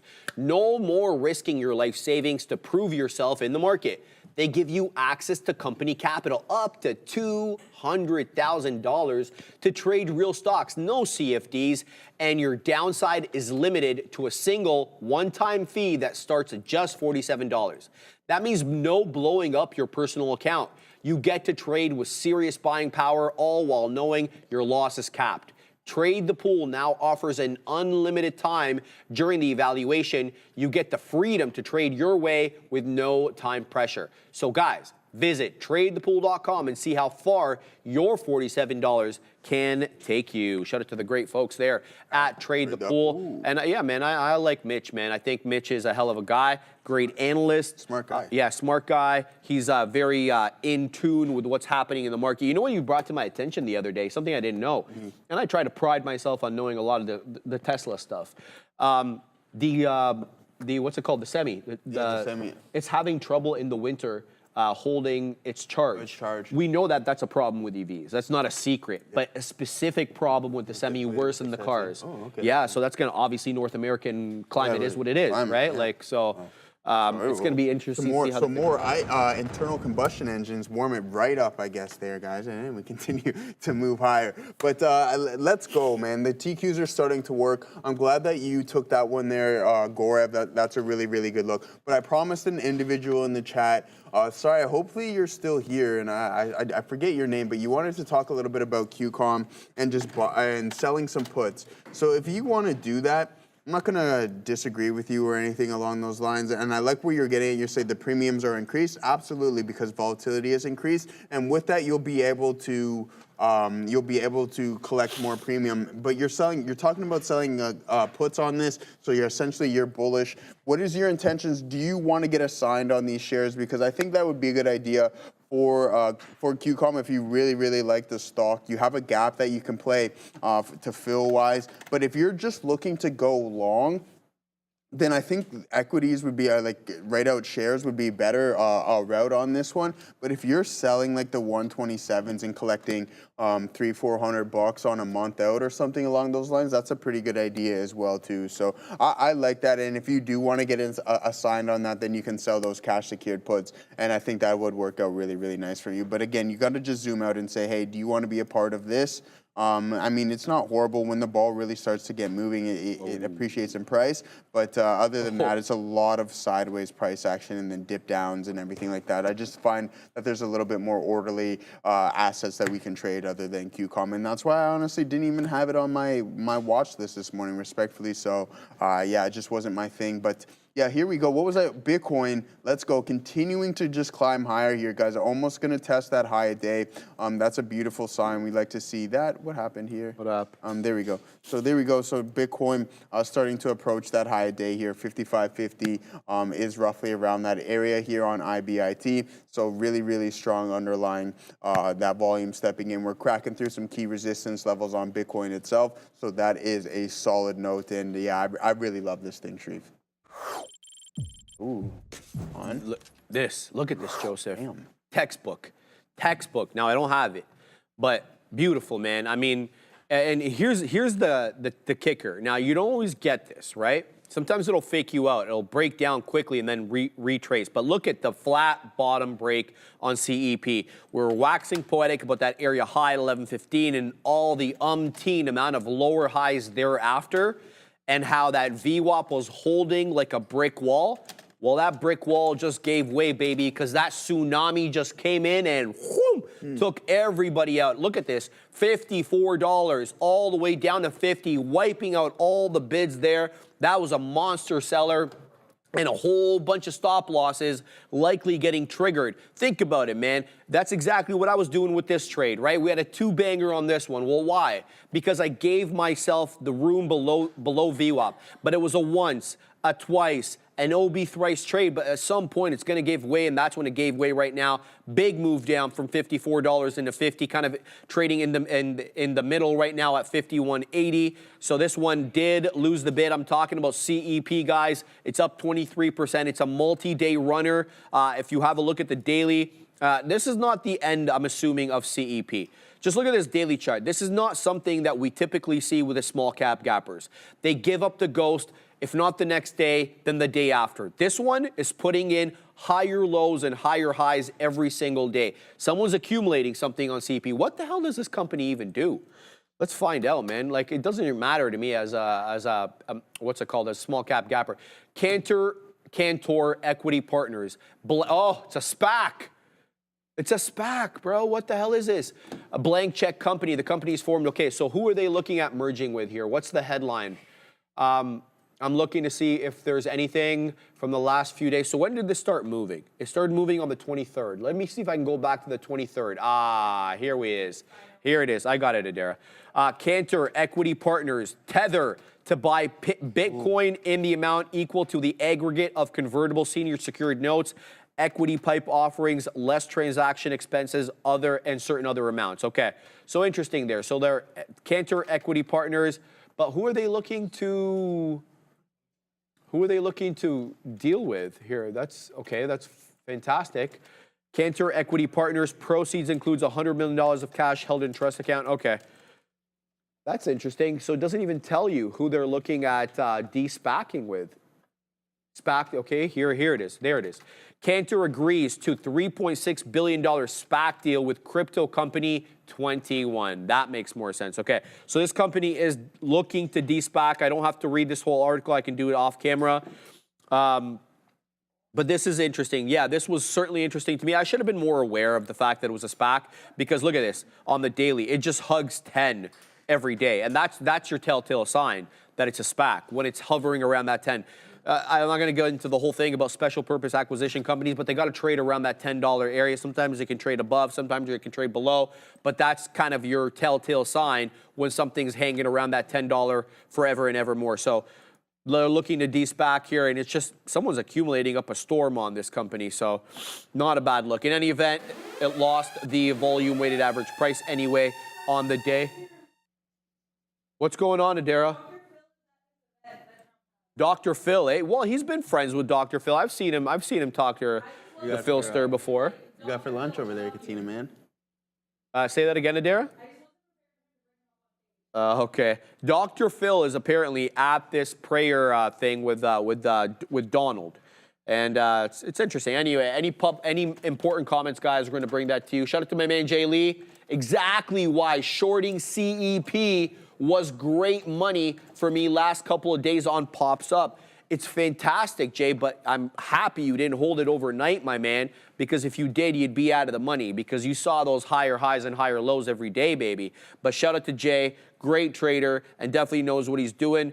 But if you're gonna short these small cap gappers, set some parameters up, set some rules up so you don't get blown out. We know how these bad boys move. Either they have a big catalyst and everybody's moving into them, or they have a higher short float and you become parabolic. So CEP definitely lost the volume weighted average price, still up about 23%. Guys, again, nothing is setting up in the way that I like right now in small cap gapper world. I'm keeping my eye on APLD. It's been hanging out at that high for a while, 5.25, as well as Wolf. It was below VWAP. It tried to regain it. It's back below it again. That's why I kind of always pack my patience with these ones. Kids, though, is setting up for a VWAP dip. Now, I am a little concerned with kids. Let me tell you why. it hovered above VWAP for a long time.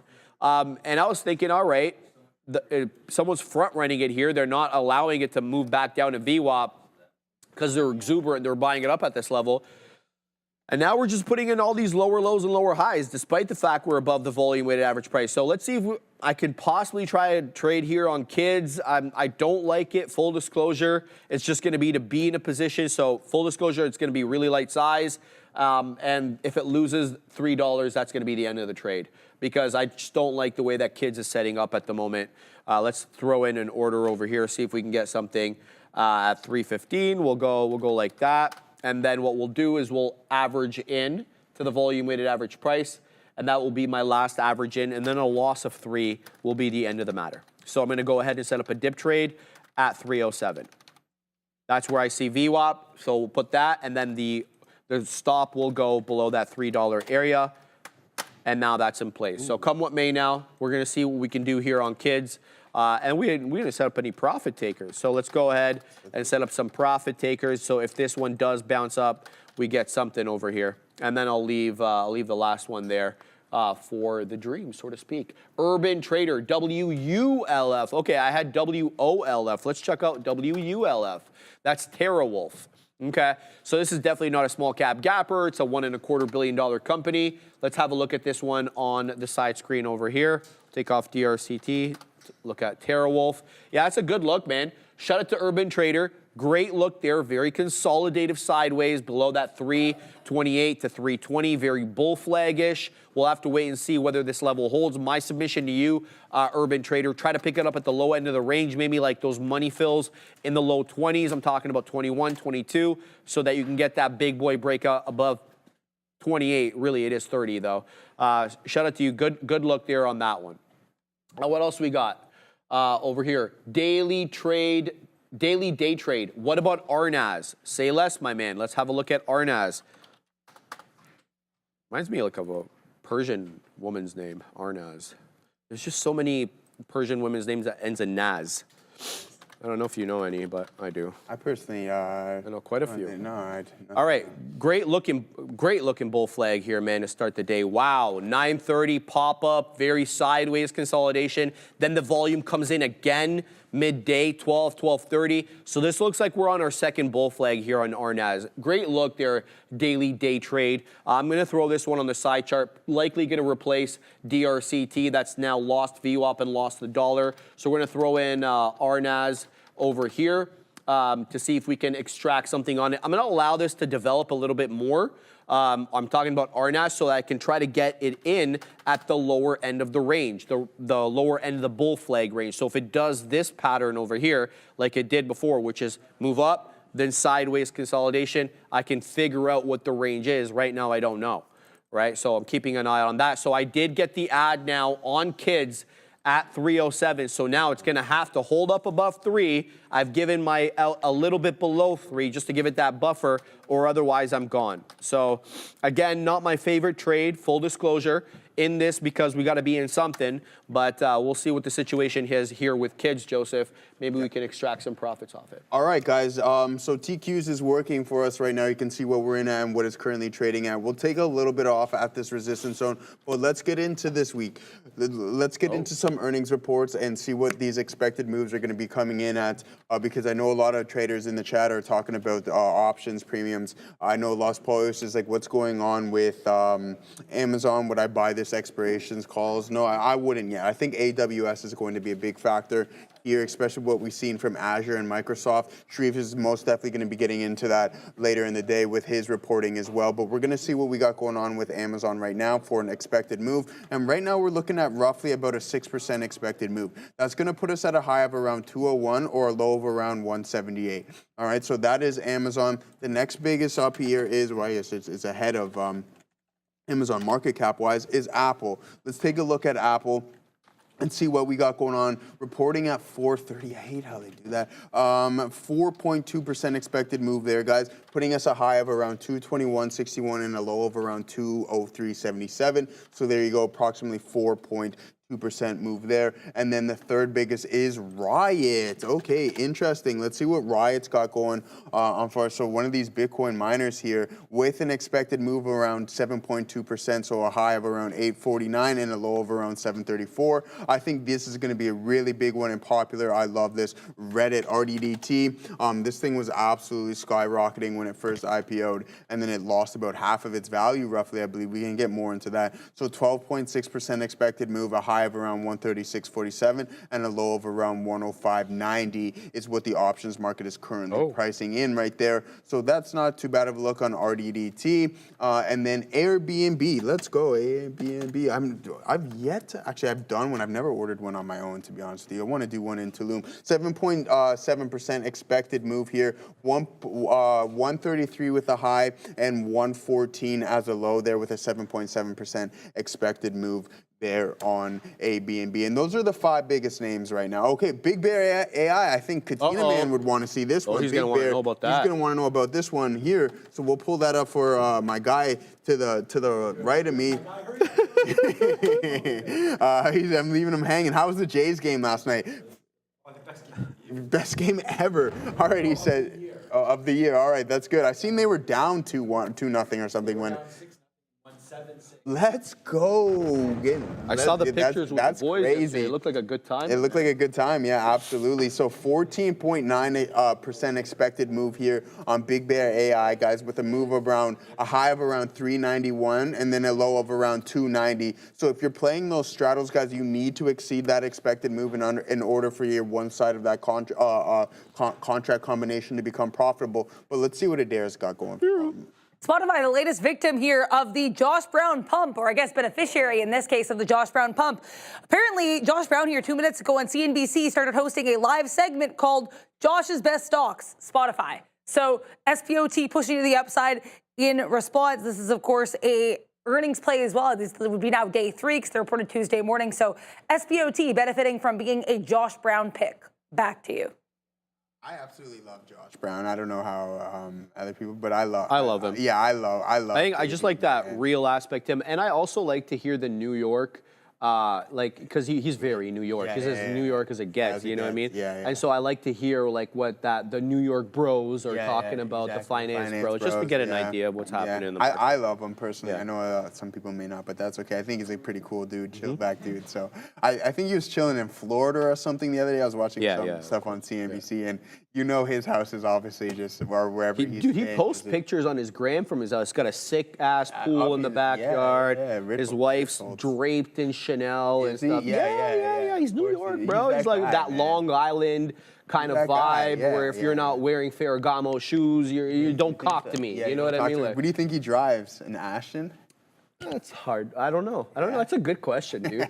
Like, you think it's he like probably doesn't even drive himself in. He's just... Nah, he does drive. Like the what's it called? They do get car allowances from what I've heard before. Oh, do they? Yeah, well, I mean, Uber allowances or car allowances or whatever.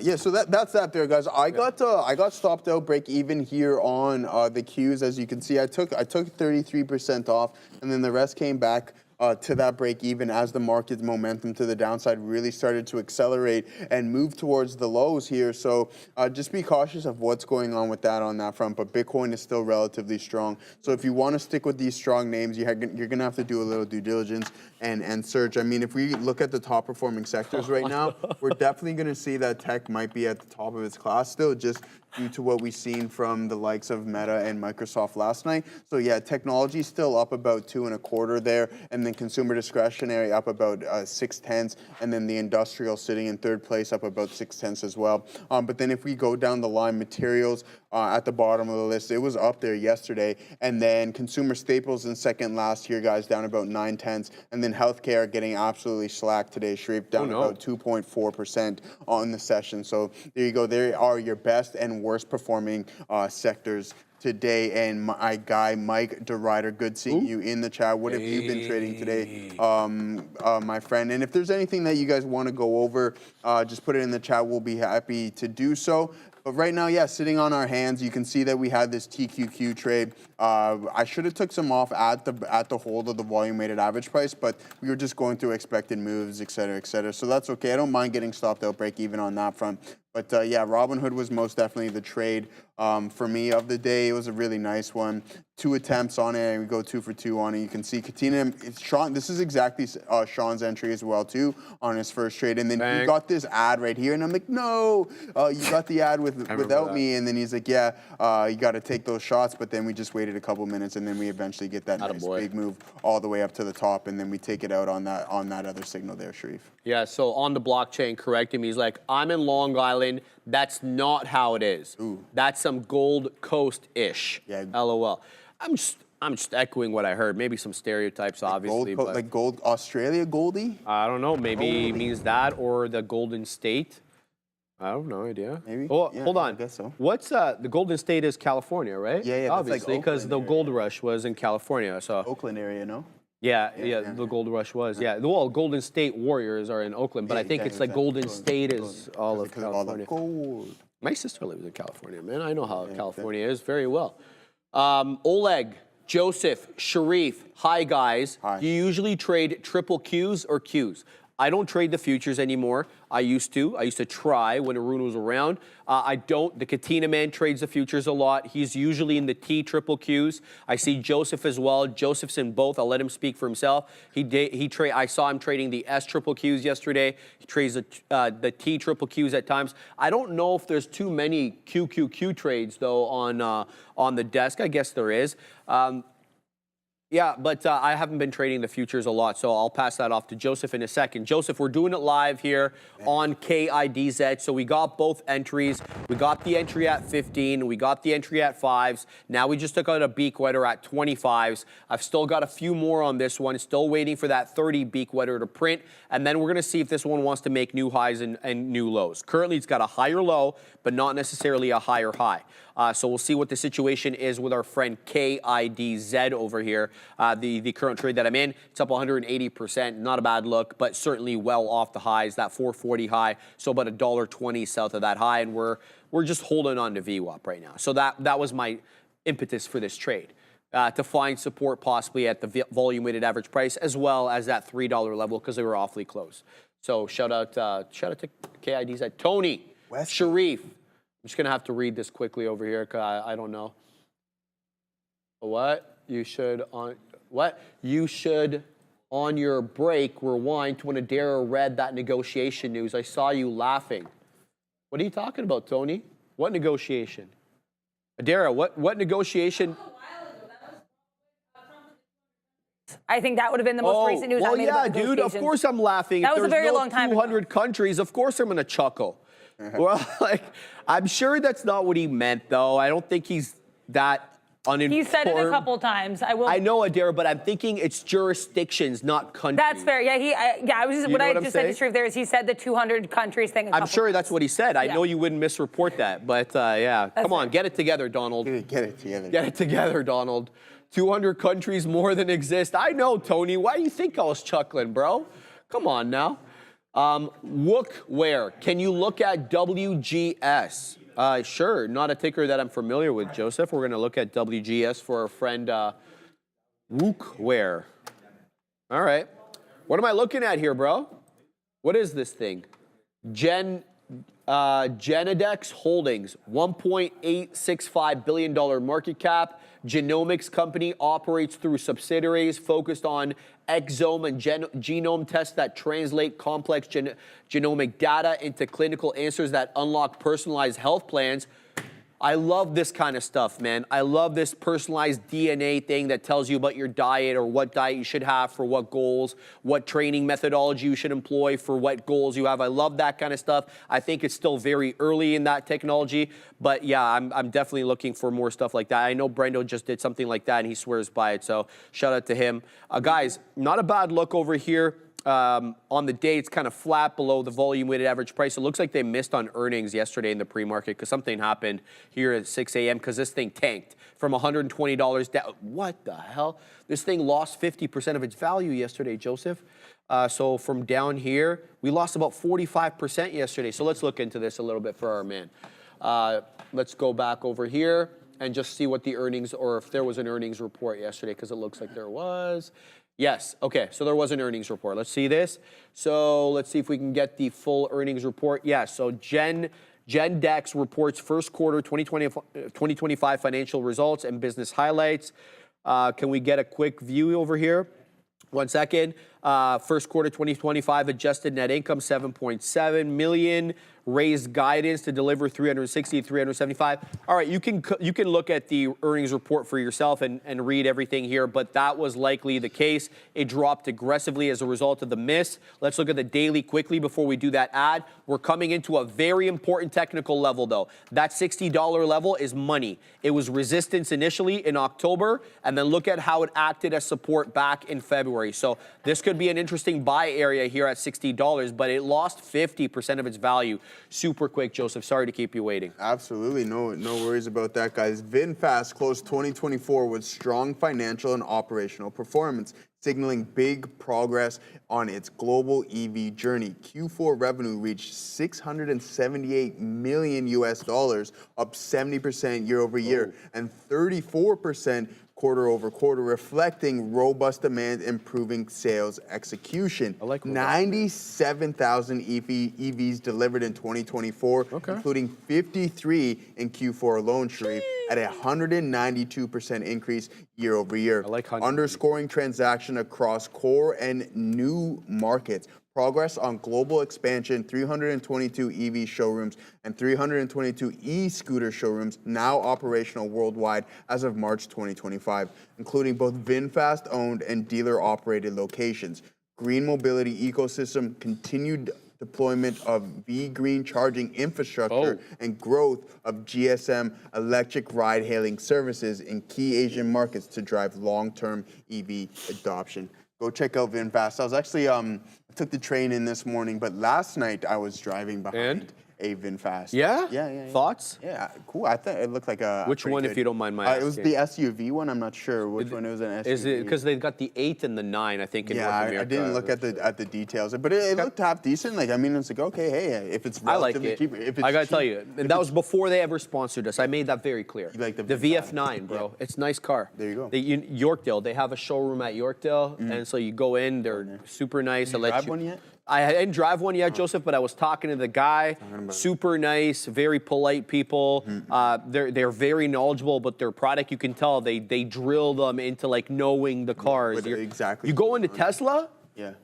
Not a clue, eh? No, I don't want to say not a clue, but definitely not as informed. Not as informed.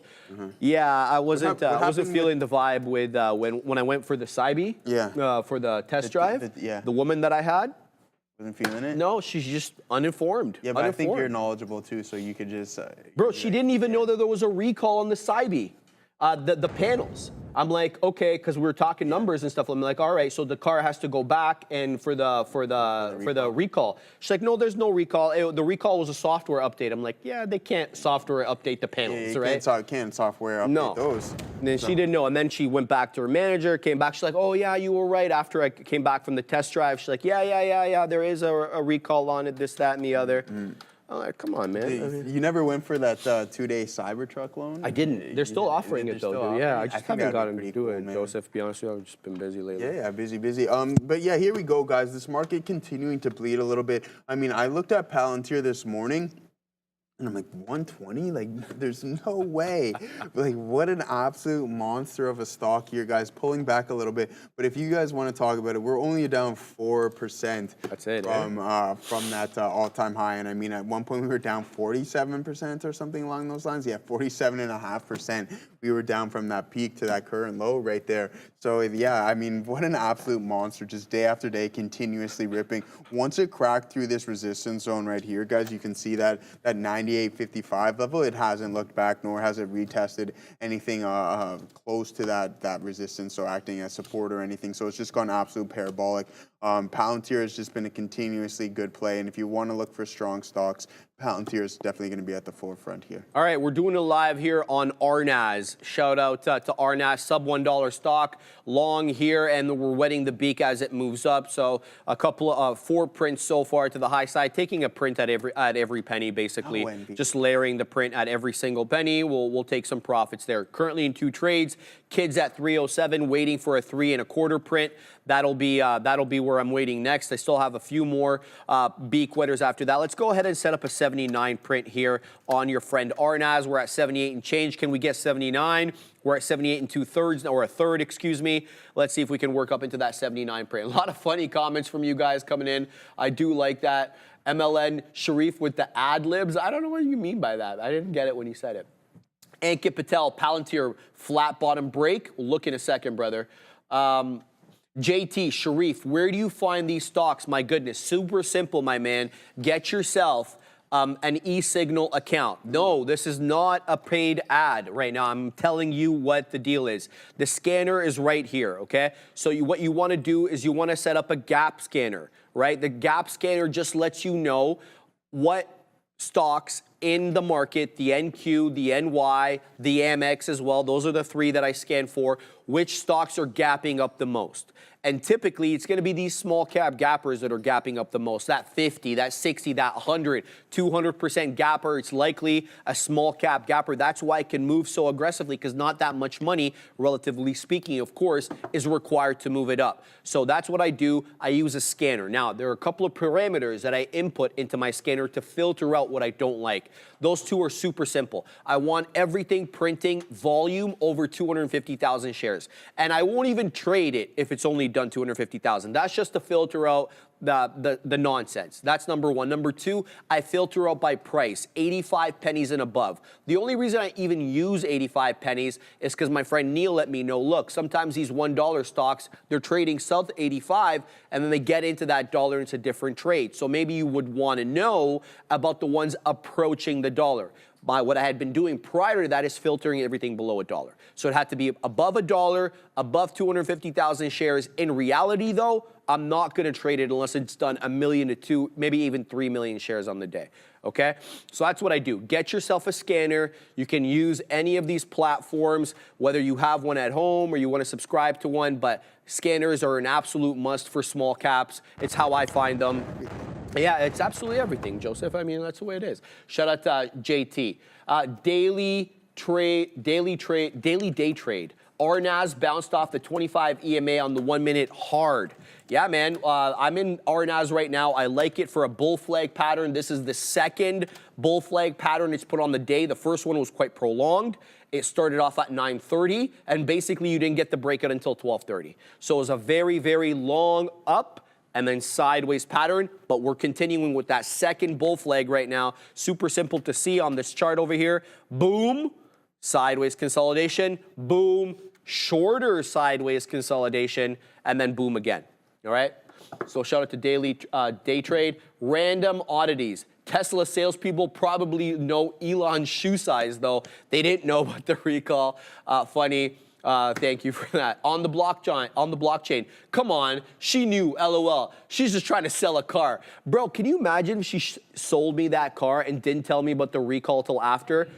That would be terrible. I mean, how bad would she look there? And I'd probably back out of the sale, right? If I didn't know about it, of course. But you're right, on the blockchain, she's probably just trying to, get the ball rolling. Jay Lee, time to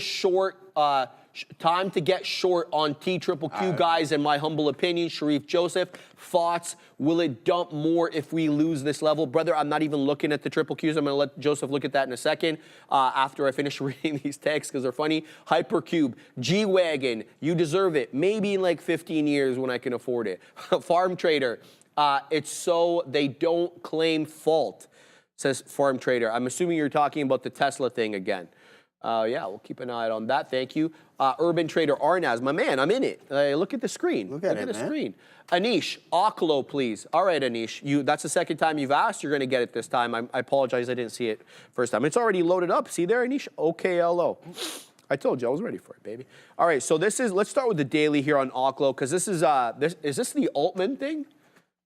Yes, it is. So Altman weaseled out of this one, Katina, man. Apparently, he's no longer... Adara, what was that headline? He's no longer on the board.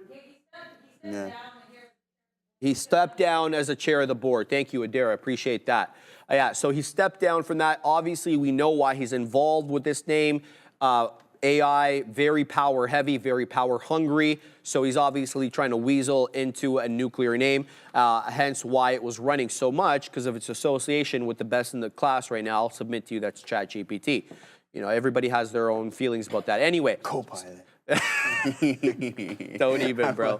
Don't even. Actually, Microsoft, to digress a little bit, did report good numbers on Copilot. Yeah, to give you a fair shake there, Joseph. There you go. We like Copilot.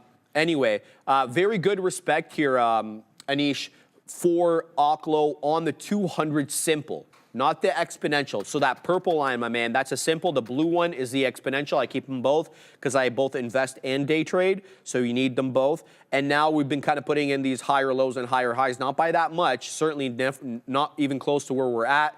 We're below the 50 exponential moving average, but kind of locked in a bit of a range. I want to see higher highs, Anish. I want to see us break through this area top over here. So if this was the area top, we drop down, we pop up a little bit. So this 3250, that's an area high. I'd like to see us above that so I can say to myself, yes, the trend has changed. We are now putting in higher highs and higher lows. OKLO is the one I'm talking about, guys. That's on the daily. Let's flip to the 5 and see what it's doing midday. Okay, my man, if you're looking for an intraday trade on Oklo, it's at the volume weighted average price.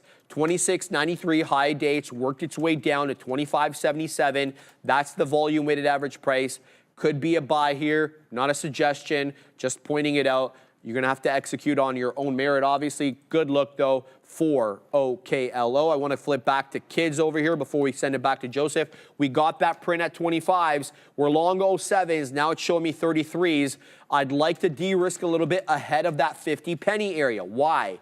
Well, because when we dumped and we popped back up, we found resistance at 50. Not surprised by that. We know what the 50 is. It's psychological resistance. So let's go ahead and set up a beak wetter. And a little bit below that, it's not going to be at 44s. That's an unlucky number. We're going to put it at 45s, see what we can get there. Our friend Arnaz, though, didn't give me, sadly, the print at 79. And now it's back down into 73. I've only got one beak wetter left. I think I'm going to add into this position, Joseph. I do like the look of this one's jib. We're going to go ahead and add a little bit over here. See if we can extract some more profitability to the high side. My man, what do you got? Yeah, I like that stuff. Farm Trader, we can talk about HIMs. I like how we're consolidating in this range right now. We'll need that volume to step in order for us to break out through that. So I like what you're getting at here. Nice, strong trend. And while the overall market is continuing to tank, you can see HIMs is really holding up relatively strong here. And I mean, some positive news as well coming out on it. And then we kind of filled that gap here to the downside. But I believe this was Monday or Tuesday, whatever it was.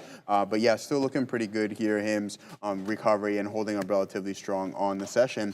It is 1 o'clock, guys, so we can get that playmaker pull roll, and we're going long today once again. But let's talk a little bit about the market before we hop into that, because I'm looking at the Qs.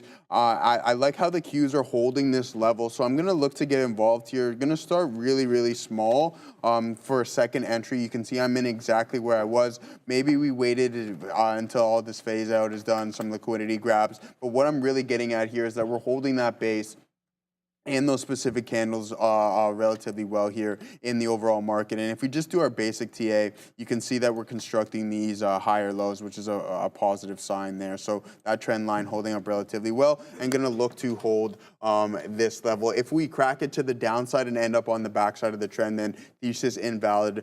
That is it. We'll look for something else. We're getting a nice little pop here. And I'm looking for NVDA to continue. One thing to note, guys, we just got to listen to what the market is telling us. And you can see on this big name why we haven't had the ability to hold into these mid-teen numbers, right? Like 114, 115, and just barely holding on to 113 here as well, too, is that it's just a lot of supply up here, and we don't have participants that are willing to kind of absorb all of that, and then we can continue to ask for more demand as we appreciate in price. So that's why we're seeing some overhead resistance, I believe, personally, just due to the high levels of open interest. But here we go. Yeah, here we go. The Qs is really starting to work for us, getting a nice pop on that front there, Sharif. So another good look in the Qs and a bounce off of that trend line. Just using basic TA, guys, and boom, there we go. Another little pop right there. So yeah, it's been a decent day. You can see that we had two nice trades here on TQs, and I'm going to hold until we reach that volume weighted average price. Unless we construct a lower high, which is kind of looking like right now, we're consistently just rejecting that. So until we sit on the backside of this, maybe another retest of this level and some indecision, we take take a little bit off, and then who knows what happens from there. Maybe we construct a new low. But if these big names want to get a bounce, then I think we'll be sitting pretty. Meta starting to turn things around as well. I mean, what a strong move last night. I was watching this one, listening to Neil and Sharif report that. I'm like, all right, let's go, boys. And I was messaging Sean. I'm like, let's go, NVDA. I was writing in the chat. I don't know if you've seen that, but I'm like, let's go. No, I didn't see Let's go. Yeah, I was in the chat. Bad. I'm You like, tag me next time. Yeah. I'm like, let's go Hood. Let's go NVDA, because you guys know I'm sitting in both of those names. So yeah, enjoying this a lot. And I mean, it was a tough time, and we know what has been happening for the past couple of months. So when you start putting on these wins, don't be shy to celebrate a little bit. But here we go, 33% off on the backside of this trend, on this downward trend here on the TQs. Another really good look, and then we now get another additional pop. If these big names are going to continue to move, then we want to be on the right side of this. So Jay Lee, unfortunately, when Sharif said, "Hey, are we looking for the short?" I was actually looking for the longs, as you can see. So there we go. We're back into the TQs. It's working really, really well for us. Let's see if we can breach and hold the volume weighted average price. I think that's going to determine a lot on today's session. And if Microsoft and Meta really want to get the ball rolling and we can start to recover here in NVDA, then I think it's going to be a good day for the longs if it hasn't been already. You've seen that first hour of the day of the session was really, really strong. And it's unfortunate that we gave the majority of that back, but let's see if buyers can step right back in and kind of lead the charge in some of these big names. But Bitcoin, what is it doing? It's climbing. I haven't even looked at spot itself today this morning. Well, Joseph, when you get a headline like unconfirmed. Adara said this very clearly, that this was unconfirmed. But if you're going to sell gold from Fort Knox, Katina, man, to buy Bitcoin, I don't know if you heard that headline. I think you were out. Oh, all right. No Conspiracy corner. There we go. Conspiracy corner. I ain't getting involved in this one. We're not getting involved in that one there.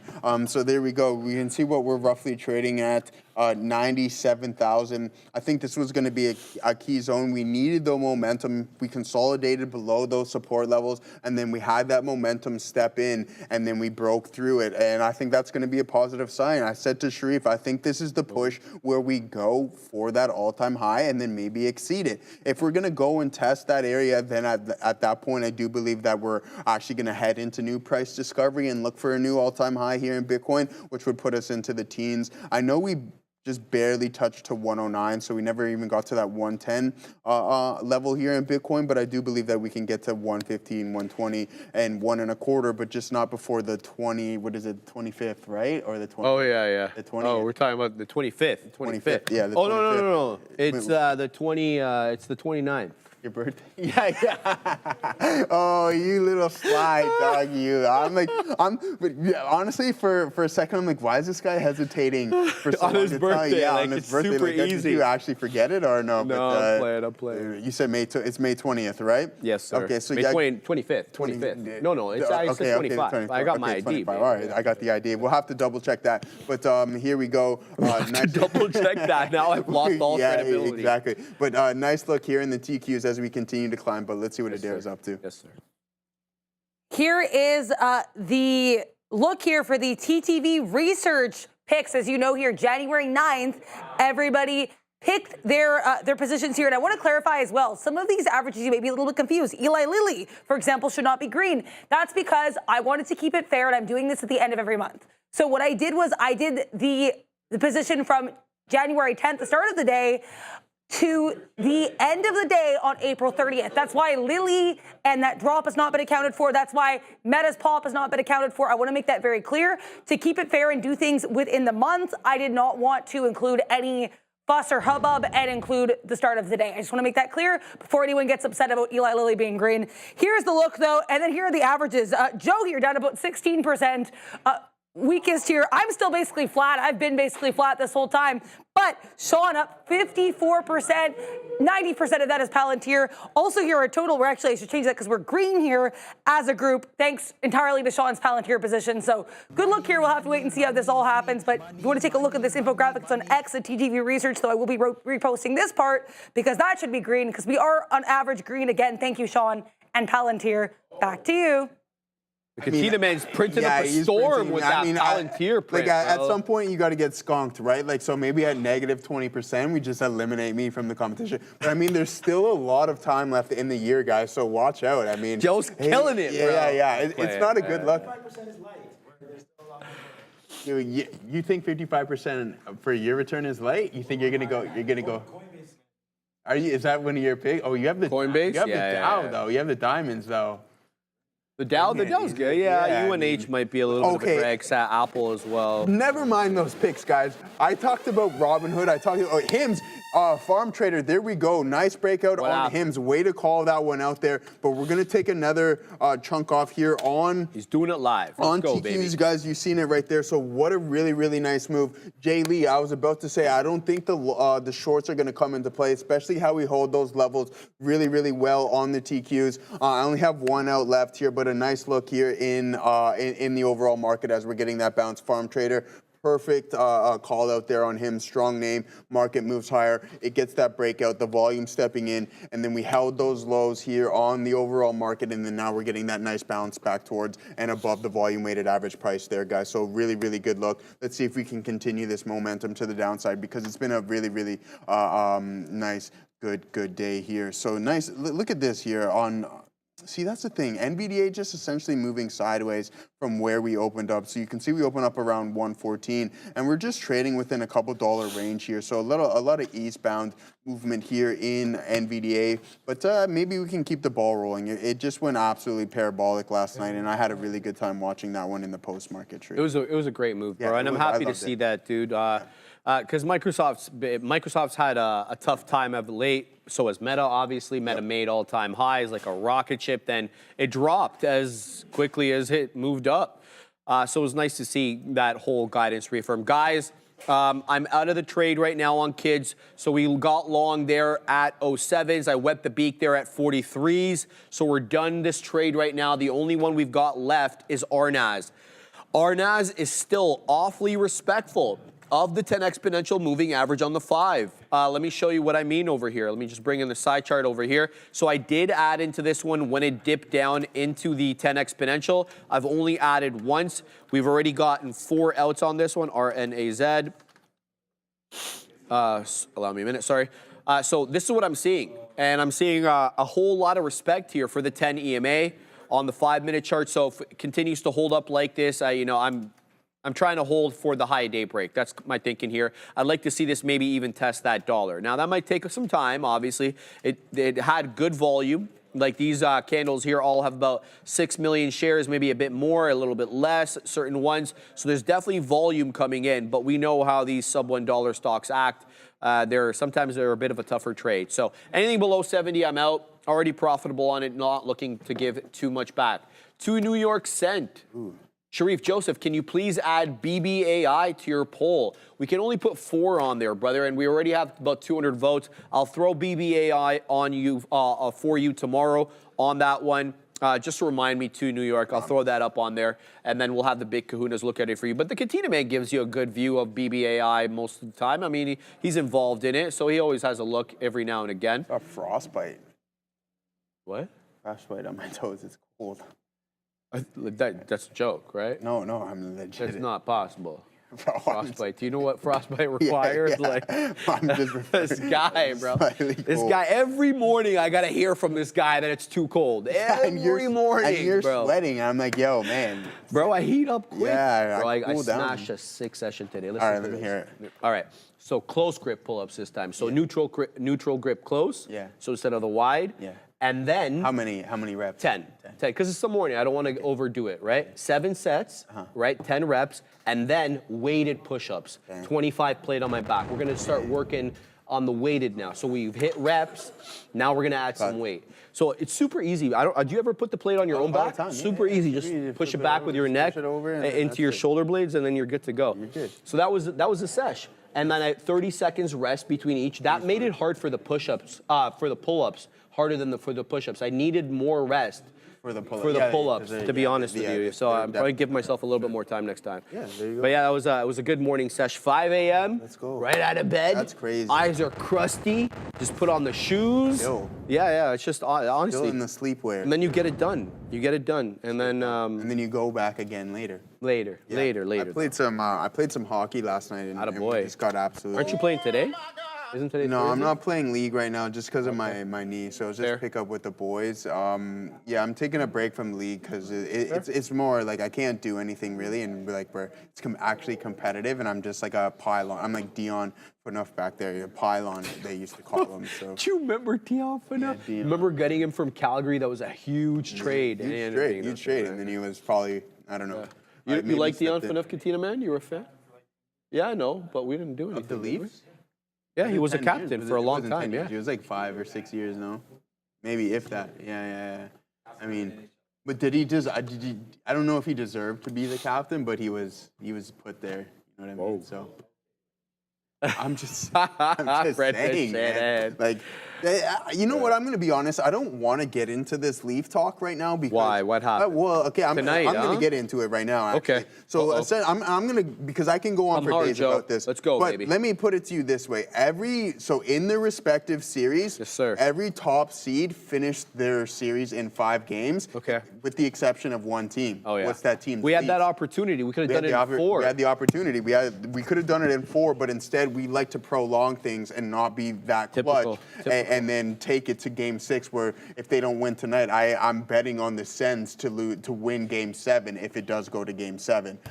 Yeah, bro. That'll be on our turf. I mean, yeah. Yeah, it's in Toronto, but that doesn't matter anything when they're 1-15 Fair. in game clinching playoff Yeah, series, that's right? what it It was. literally is irrelevant in Game 7. Can I it's say it's a something coin to you flip. though, bro? Like I kind of have trouble with that when you say the Leafs are 1-7 because, bro, it's like the team is made of its components, and everybody's different now. It's like when everyone harps on Arsenal. Oh, Arsenal chokes in. It's like the people at Arsenal are not the same people they were 20 years ago. It's not the coach. It's not the management. It's not the players.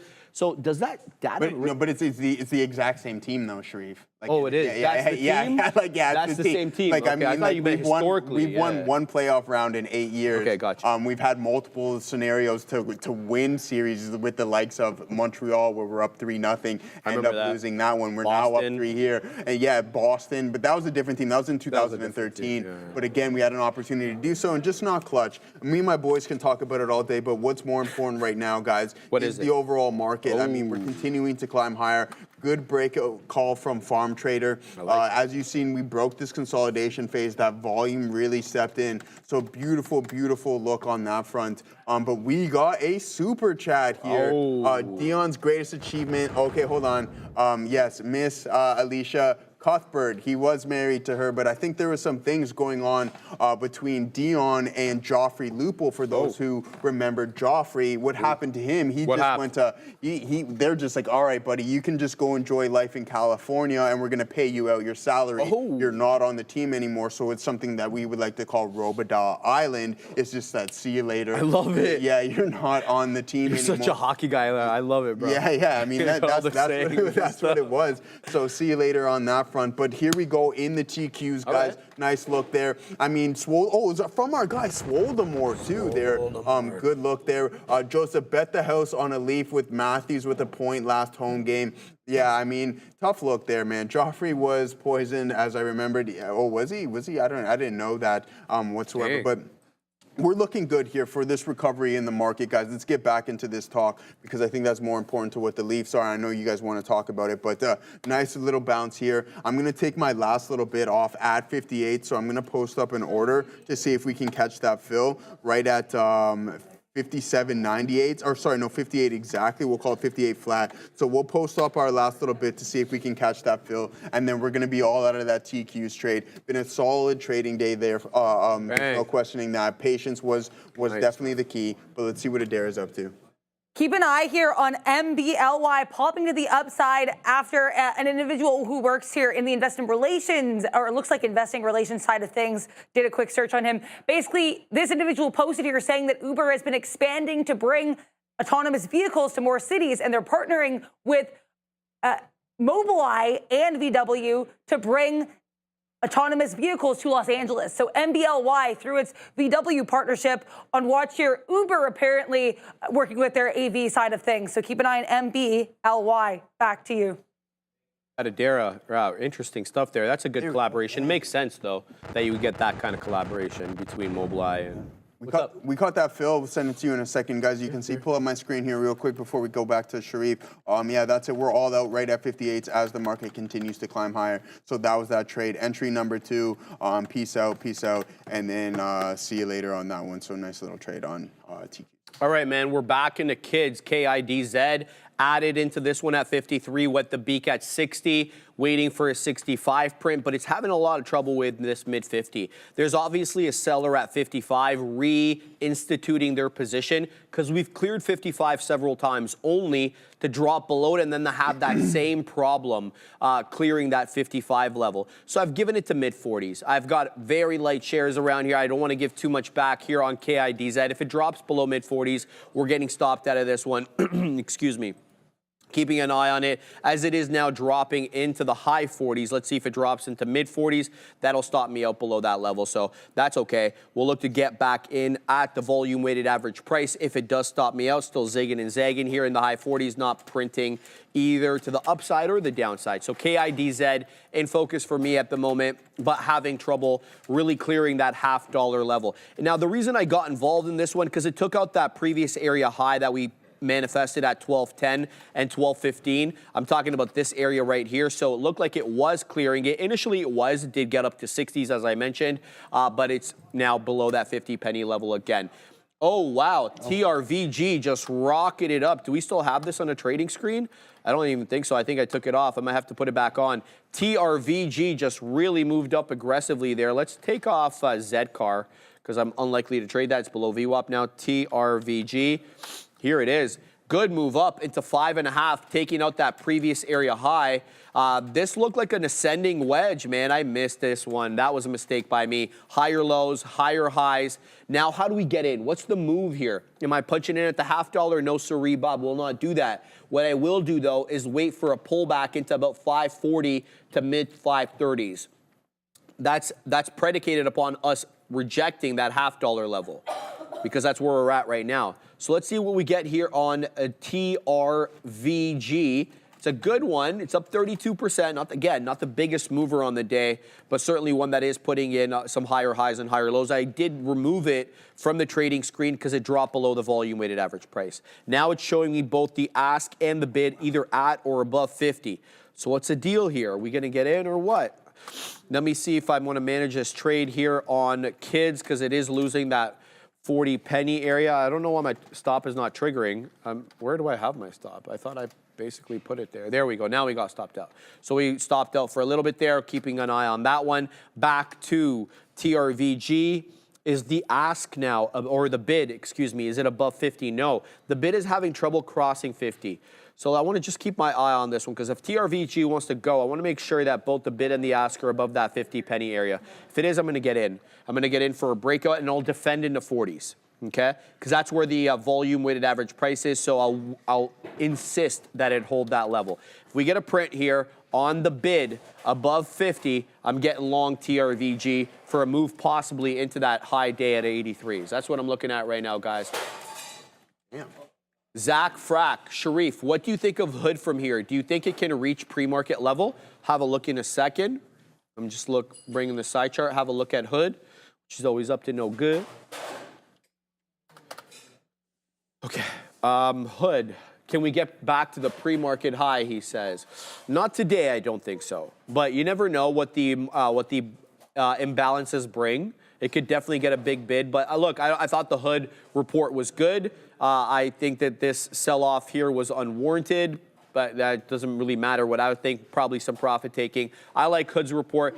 If you're intraday trading it, my suspicion is it doesn't. But if you're looking for an ultimate break above that level, I think we do. Joseph. Yes, sir. It's that time. Profit X, number 2 in sports playing. Flexibility is everything. At Profit X, you can see the order book just like the financial exchange.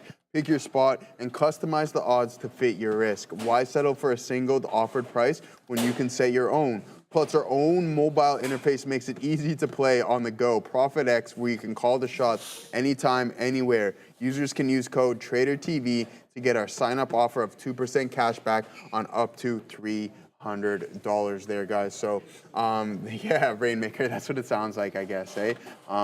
Yeah, but here we go, guys. TQs on the 3-minute chart, continuing to climb higher. Excuse me. I mean, we were worried about, like, I was like, oh, that was a really nice short signal on the likes of Apple, but then we just waited for those signals to come in to get that continuation to the long side. I mean, it was strong this morning, so I was looking for it. If it didn't happen, then so be it. But I want to talk about something that Farm Trader specifically pointed out. And yeah, this thing still hasn't looked back for the past half hour, essentially, so 5, 10, 15, 20, 25 minutes. So what a really nice breakout, and that volume is being sustained. That's really important when we're looking for breakouts there as well, too, guys. You want to always monitor that volume by time profile. I'll talk about it as being a breakout trader. It can give you a lot more conviction within the setup. If you see that you're punching through some resistance zones and the volume is relatively low, then maybe look for that to just be somewhat of a fake out. But if that volume really steps in, and then you can confirm that breakout. It's not 100% all the time, right? It's part of the market. Nothing works 100%, but it just adds more conviction into the setups, and therefore you can take higher size, larger size as well. But there it is, really picture perfect, that volume stepping in on the 5-minute time frame as we punch through some of these key resistance zones. And I mentioned it yesterday. We had an engulfing candle, and I forget which underlying it was, but then it was a really, really large candle. And then I said, look at the result of this candle, but look at the effort from a volume standpoint. It wasn't there. It didn't justify the move, and sure enough, we got that pull back in. So yeah, that's that. NVDA looking like it wants to get the ball rolling here, and that's what we want to see. Really, really consolidative type price action on today's session, Sharif. But I mean, yes, after last night, I'm not surprised, I should say, that we kind of went into this. But one thing to note, and I mentioned it before, is that we're now on the backside of this trend, Sharif. And I mentioned I'm going to be looking to add some contracts to see if we can continue to climb. I mean, we've been in a downtrend since January of this year, and now we're sitting on the backside of it. So that this could be a positive sign for NVDA, even though there is some possible headwinds. But again, we're getting a little bit of a tailwind with the likes of Meta and other news events as well. Fantastic look there, Joseph. All right, I'm in TRVG. We got some out at 60s. We're break even currently. I'm looking at adding, as I've mentioned, in the low 40s, so I've put my order there. What I see is an ascending wedge and a possible flat top break. It's not blowing through the level like, you know, a breakout trade would, but that's okay. We are in the more illiquid. What? It's already 130? Yeah, bro. Holy, 125? I mean, like that time went super quick. I need the what's for lunch thing. I need food in my stomach, bro. I'm hungry right now. I'm telling you. I smashed legs yesterday, so right away, your metabolism's through the roof. You're hungry right away, and then I smashed that morning. So you're hungry, and you only eat like straight up protein, so. I have a lot of fiber. I do. I make sure I have a lot of fiber. Yeah, I have to. Otherwise, you know, like, how do you get that? Like fruits and vegetables. Like mostly vegetables. Yeah. Guys, let's do the news since we've got some time right now. I'm in a couple of positions. Let's look at the earnings. Obviously, we have to start with these. Andre, is this good? This is okay? Okay. Oh, thank you, Andre. Excellent. All right, guys, here is what we got for Softy. So obviously, Microsoft, our rocket ship on the day, 8 2/3. Fantastic look today for Microsoft. There's a reason for that, guys. They killed everywhere. EPS easily beat. Revenue, about almost $2 billion beat. Azure, guys, which is their cloud division, back above 30%, 33% year-over-year growth. Guys, this is not a new product. The street was looking for 30%, so beating there. And look at their take-home money. Their take-home money is ridiculous. They took almost $26 billion in profits home, guys. That isn't revenue, Joseph. That's profits. That's insane. Operating margins just shy, of consensus. Really the only miss that I saw. Their forward outlook even better. Their guide for revenue above consensus. Azure guidance, they're guiding even more growth for their cloud division, 34 to 35%. As I mentioned, they printed 33 this quarter when the expectation was 30. Their CapEx, though, to slow a little bit here. It's going to be about $80 billion likely spent on AI and data center. Their AI capacity expected to be constrained a little bit. We know that. We heard Altman complain about how he can't get his hands on enough GPUs, NVIDIA GPUs that is, because they got that new image generation software that overheated the system or overloaded the system. And so they've had to kind of throttle that down. And that's because he can't get his hands on enough NVIDIA H100s or the GB or the B200 now. Now, how they made their money. So they've got three main segments. Intelligent cloud, as I've mentioned, that includes Azure, that includes their server business, that includes the enterprise business, all that combined, guys, $26.75 billion in revenue, up 21% year over year. Their Microsoft Office, as well as their LinkedIn, that's what they call the productivity and business processes. That's one of their biggest businesses. Almost $30 billion they printed on the quarter there, up 10% year over year. More personal computing, so that's Windows. That's search, like Bing. The Xbox, Katina was asking about Xbox, Surface, the Microsoft Surface, that laptop, tablet thing that they have. Believe it or not, that's the smallest division. That's what I know Microsoft the most for, obviously, because I'm a customer user. So 13.37 billion, up 6% year over year. Not a bad look there. Let's keep going. Yeah, perfect. So I'll just kind of keep it like that and fit it within that window. Meta. Let's talk about Meta. Meta, another one of those ones that was a rocket ship. EPS, Joseph, almost over $1 beat, guys, on earnings per share. $5.28 was the street looking for. They printed $6.43. Revenue of $42.33 billion. The street was looking for about less than 41.5. So over $1 billion, almost $1 billion beat there. Net income, not 25 billion like Microsoft, $16.23 billion in profit on the quarter, not the year, the quarter. And that's up 35% year over year. Their Q2 guidance, the guide always dictates what happens, right? Revenue of $42.5 billion to $45.5 billion. That's in line with the estimates of 44. They did, however, reduce they noted, a reduction in ad spend coming from Asia, e-commerce exporters, specifically Temu, Shein, and the like, as a result of the de minimis loophole closure May 2nd. That's tomorrow, guys. So if you're wondering what that is, if you sell anything or if you import anything into the United States under $880, it's tariff-free. So that loophole is getting closed. I'm not sure what the tariff rate is going to be on that. In any event, looks like the advertiser is looking to spend a little bit less now that that loophole is likely to get closed. What else we got? CapEx expenditures right there, 113 for 2025. That is, they're spending about 113 to 118 billion. That's actually down, believe it or not, from what they spent last year. They spent 114 to 119. So not much down, but down.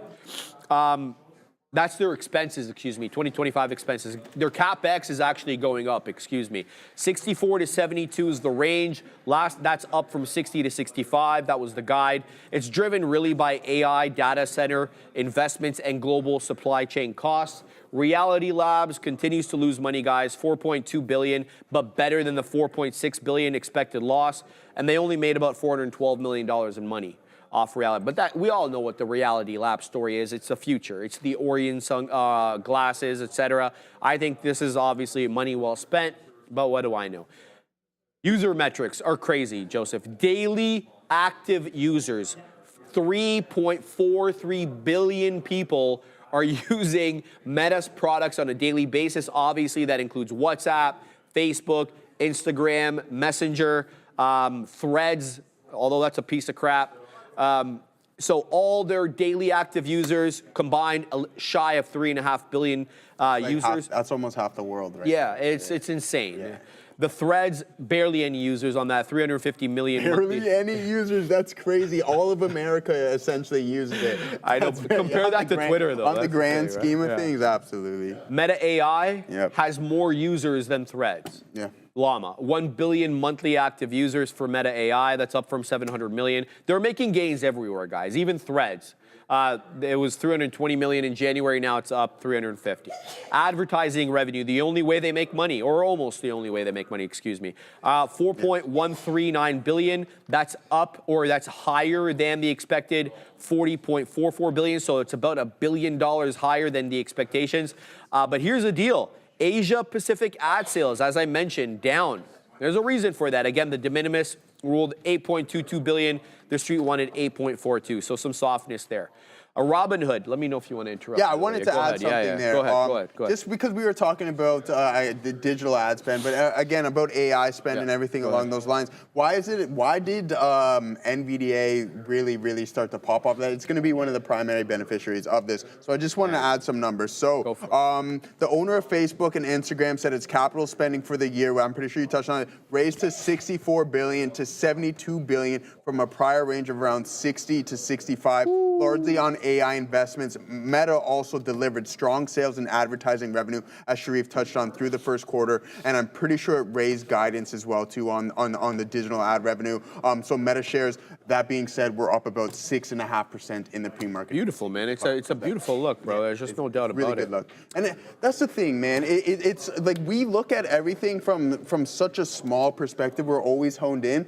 When you have these mega corporations and you have that much money, it is so hard for them to fail. And you've seen what we were going through, and that's all it takes is one solid quarter, and then it's almost like all of that erased. To add to your point this morning, Sharif, what we were talking about, do people believe that this is a blip? Absolutely. Like, again, one thing we're like, oh my God, the sky is falling, to the next thing is, okay, what can I buy? I'm waiting for this pullback, and how high can it climb? So you can just see how quick the sentiment changes from a day-to-day standpoint, but it's our job to just report it day after day, even though sometimes it does seem like the sky is falling. And what I was saying to Joseph earlier, I'm like, remember when we asked you guys, I'm like, do you guys think that this market pullback is a blip in what will be an overall larger trend? Yeah. What I was saying to him is, if we had taken a poll on the day that we were near lows versus now when we're almost, well, we are above 20,000, albeit, we just dropped. We're literally at 20,000 right now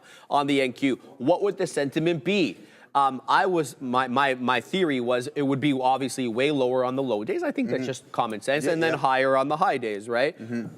Like today, now that we're recovering somewhat, we're like, I don't know, I have to look at the chart. I don't know if we're out of correction territory quite yet, whether we're still less than the NQ. Absolutely. We can look at the SPY too. Yeah, I mean, we can have a look. we're out of it there. We didn't hold it for very long, Sharif, because we're going 20% or more, right?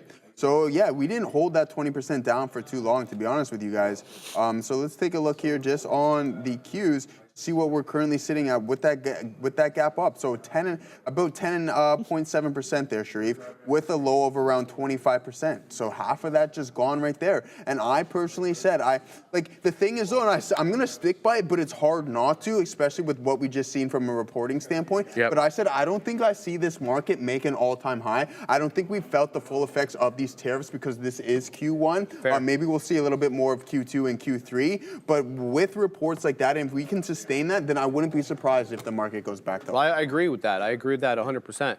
All right, let me just throw in a stop over here on my friend at TRVG, because I don't know if it might not be complying over here. So I'm just going to throw this super quick. So 5, we're going to go like that, and then we're going to give it to there. There we go. So we've thrown in the stop. Everything's gravy. Andre, let me know.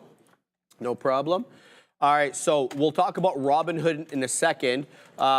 Over here, that's the only trade that I'm in right now. TRVG, we're a little out of the money right now. We're about 5 pennies out of the money. Looking for this to hold VWAP and that higher low, higher high situation. It did take out the previous area high at 546, working up to 560. Hence why it got me back in the position. So we'll keep an eye out on that one. I'm ready, Andre. All right, guys.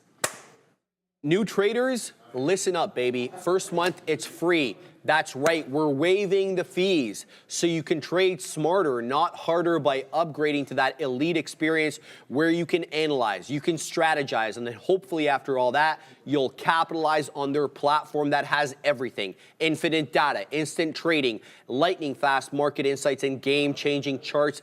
And you can also predict better with their backtesting tool. You get reliable, real-time data and global markets literally at the tip of your fingers. It's an all-in-one platform, so do not miss out, guys. Execute your best trades now if and only if you're ready to elevate your trading. Scan that QR code on the bottom right of your screen or check the link in the description of this video. Shout out to the great folks there at eSignal. I see you, Ozan. I did it for you, baby. eSignal. Go eSignal. This guy kills me, bro. Forget the ad. Farm trader, how do you think the lights stay on in this place, brother? What do you think is going on over here? They're saying a charity, baby.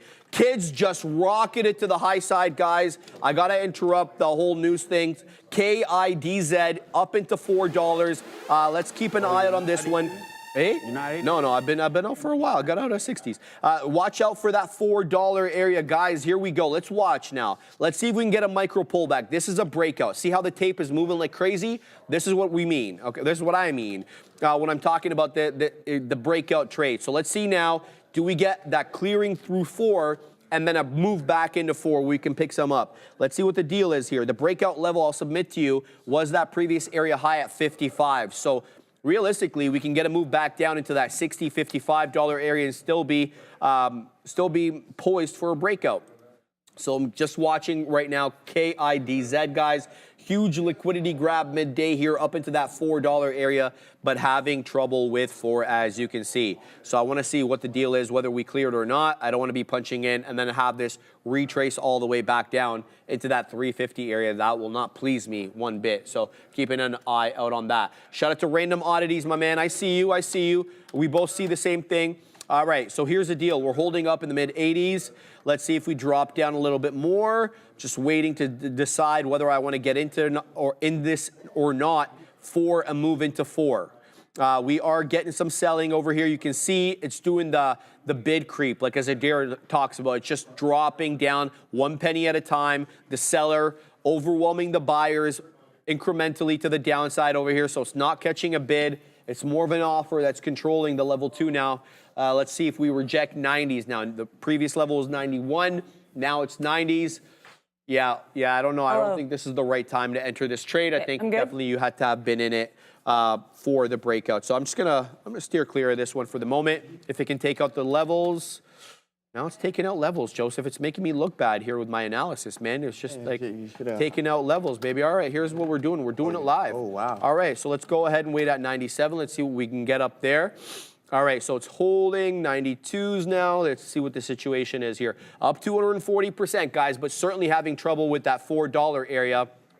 And not even getting into the high 90s. So it's not like we're even seeing that $4 area come in and then reject. Let's see. We'll keep an eye out in it. 96 is now. There's 97. Boom. All right. Let's wait at 404 because shout out to the highway. Keep an eye out on this one. KIDZ, guys. Zig in and zag in.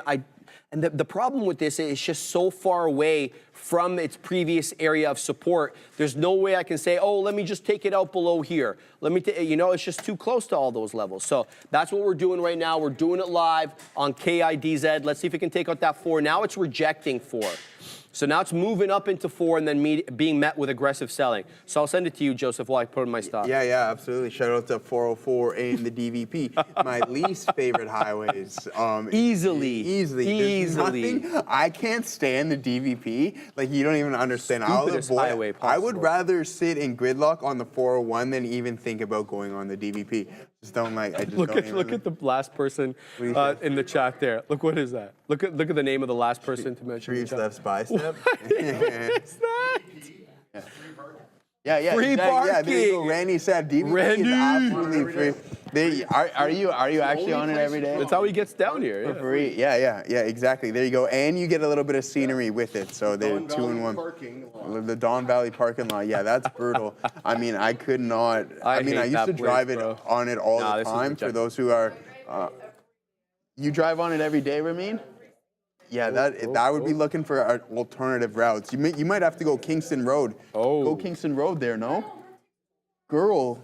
All right, 2 more. Yeah, I mean, it's tough, but yeah, maybe don't take Kingston Road. It's absolutely brutal. We need those tunnels. Come on, dog. You get this started. Oh, you see what he did yesterday? Yeah, they're He's starting the feasibility study on the. So how much is that going to cost taxpayers to get that going? Joseph, it's going to be there. super cheap. Super cheap, just to even talk about it. Roundtable talk on that. I can talk about it. Crazy time. I would already be ordering the bores in. I would just go deep, boys. Don't worry about Get Elon, bro. Yeah, the boring company, man. Call Elon up. There we go.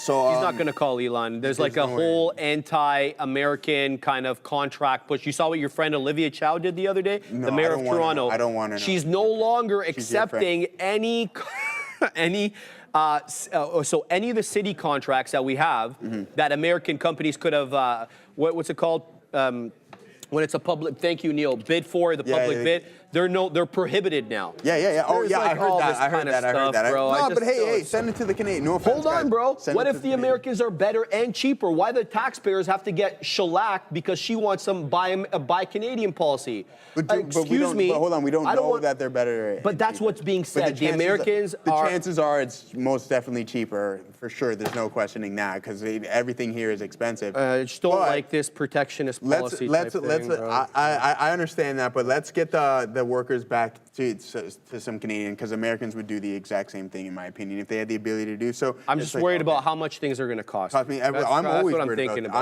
worried about that, and there's no question about that. And the quality of the work. That it's going to definitely increase the cost now that Canadians are doing it. I mean, there's this scenario at High Park where they had to rebuild some of the steps, and the city quoted it was something in the ranges of 6 figures. High Park is just a general area in the area, but then some guy who lived across the street did it for like a fraction of the price. He just did the work to prove to the city that you're overspending on certain things. So yeah, that was years ago. That's so spiteful. I love it. I mean, he's like, hey, I'll just go fix it. It cost him a fraction of the price. But yeah, here we go, guys. Nice look. We're starting to pull in. NVDA heading towards some key support levels. Not a good look. Yeah, Bitcoin flushing as well, too. The overall market is just continuing to bleed. Hood is now back towards that low, 46.94 and change. So yeah, that's that. I was excited about that when we were trading around 50s, 51s, but there's a lot of overhead resistance. I think the whales are still slightly bearish on the market, and you can see that displayed here in NVDA because through 113 all the way up to 115, we have high levels of open interest. So through those 3 strike prices, and you can see we can't really hold those levels. So that's just something to take note of. Until those are lifted, maybe tomorrow's expiration cycle, once those are all lifted, then we can continue to climb unless those contracts are rolled over to the next expiration cycle. And I think that's something I'm going to continue to monitor, because when I see all those open interests and all those contracts lifted, then maybe we can continue to continue this appreciation and climb a lot more easier than what we've seen, instead of these high moves. And you can see those fluctuations and the ebbs and flows within the market. So that's something to monitor, and something I'm going to be keeping my eyes on most definitely. Sure. Makes sense, Joseph. Zigging and zagging here, taking some prints to the high side here. On the dip trades, I'm adding to KIDZ. We're long 84s now. I'm waiting 88s. Every time it dips in, I'm just getting some, but I will stop out at 77s, because if you're going to do this, you got to make sure it's not going to turn against you if you're picking up the dip trades, that is. So we'll get stopped out on this last little one over here. I'm keeping an eye out on that. Simultaneously, though, guys, taking some L's here to end the show. Also got stopped out on TRVG. So we'll go negative on the day because of this one, because I had more share size on TRVG. I added a couple of times, 3 times to be exact, and now it's lost the volume weighted average price. So we'll give some back on this one. So keeping my eye on KIDZ. I feel that this one is setting up the best for a possible top break. TRVG is below VWAP, so not interested in that one anymore. Going to keep an eye on this one. I feel like this one's really got some explosive potential. It's still holding up the previous candle low. So the previous candle low, 71s, and the low of this candle, 71 as well. So somebody's buying this up in the low 70s. So let's use that to our advantage.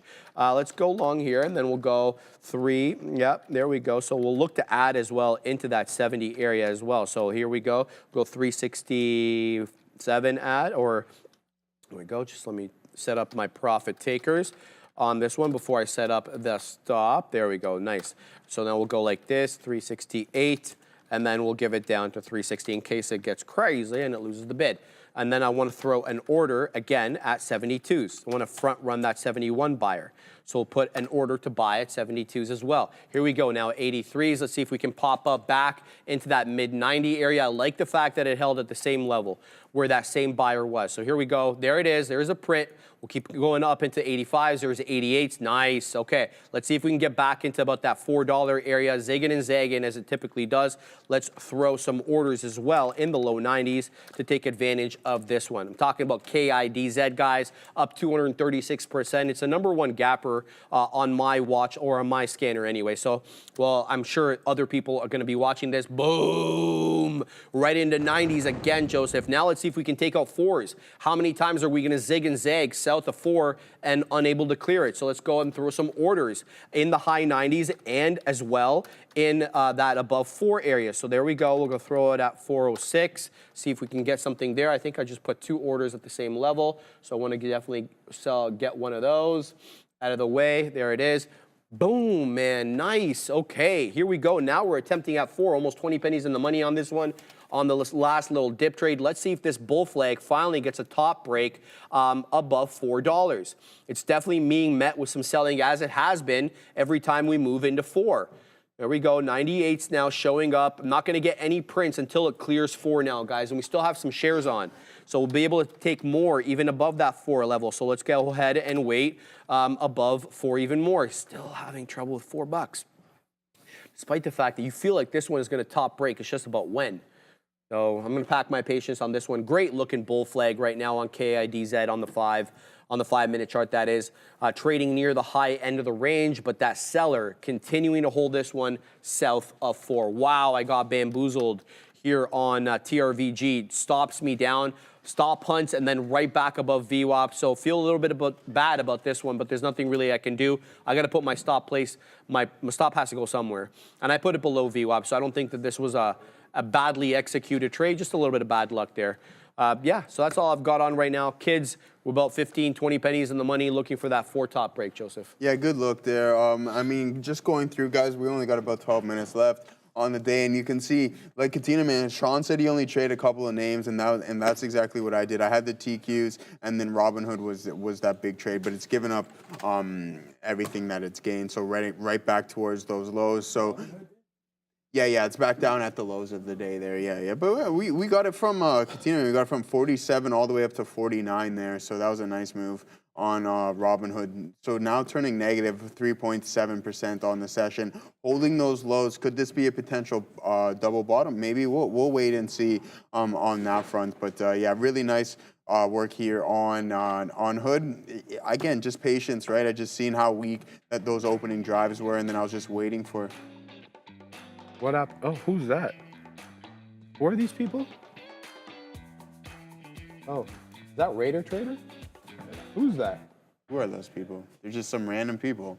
What is that? Yeah, what is the like what? Who like that? What's that? Why? That band that used to wear the Blue Man suit? No, I forget their name. Yes. What is it? What are they called? The police? The Village People. Thank you, Katina, man. The Village People. Yeah, it's just the construction hat. It's, is that referring to the construction that maybe? I don't know, man.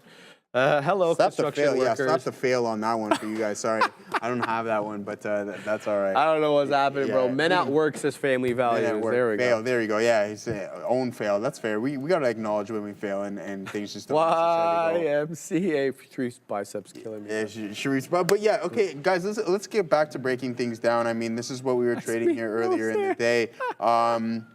No, I'm not back in it. I'm glad to have left it, to be honest with Jati and Varma. So, yeah, there we go. So, nice move here. You can see that we entered, and then we just doubled, tripled the position there, and then we took 33% off, and then I was like, the tape and the momentum to the downside was relatively strong. So, yeah, I got out of that one, and then we just waited a little bit longer, and then we hopped in, doubled it up, and then we just peace out. And then just on the backside of that candle signal, we just get out of there. But now holding up this double bottom relatively well there, Sharief, right at 46.79. You can see that's almost to a penny that you're holding that level up there, and you're getting a nice bounce. TS Trader in the chat mentioned, hey, head and shoulders on a lot of names here, and I'm like, yeah, you're right. I agree with you on that front. You can see shoulder 1, head, shoulder 2. So if we crack that neckline and hold to the downside, and you see volume step in, then maybe we can continue to that lower day here, which I necessarily don't want in NVDA, but I'll take it round at 113 or whatever it's trading in, a high of 115. I mean, I've been in this name for about a week and a half now, and I got an average of 107. So I'm more than happy, and you know that I'm going to be adding some contracts to this position now that we're on the backside of this channel. And I think that we can continue and hit that 115, or sorry, that 120, 125 level roughly, approximately. But again, if this name's going to be strong, it's going to drag the overall market up with it. And with earnings supporting these moves, then maybe we can get a solid recovery here, Sharif. Dexter Smith with a good idea. Take money from the 407 for tunnels. Ideally, that would be good, but we don't own the 407 anymore. Well, there's one part I think the province owns. That part in, I think in Durham, towards the end of Durham. That part, that extension. 407 is a paid highway, guys. We don't have too many paid highways in this province. I think there's only one left. Maybe there's another one. I think there's just the 407. So kind of one of those highways that's always empty because it's paid.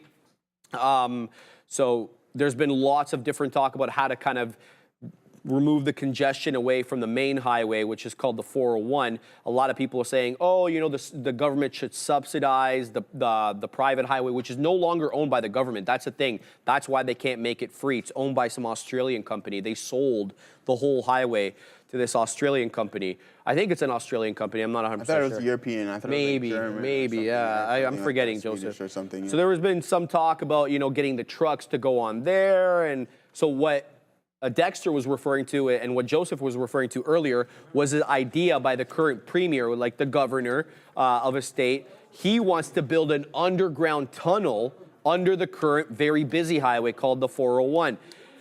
I don't know, man. I heard Boston did something like this in the 90s, and it was like called the Never Ending Dig or something like that. I don't know. I forget. Fact check me, chat. You guys know this better. It's an American thing. I don't know how accurate this is here, though, but Trusty Copilot. So the CPP, the Canada Pension Plan, owns 50%, and then Central Global owns 43%, which is Spanish, and then the Arkans. SNC Lavalin owns 6 3/4? Yeah. So there you go.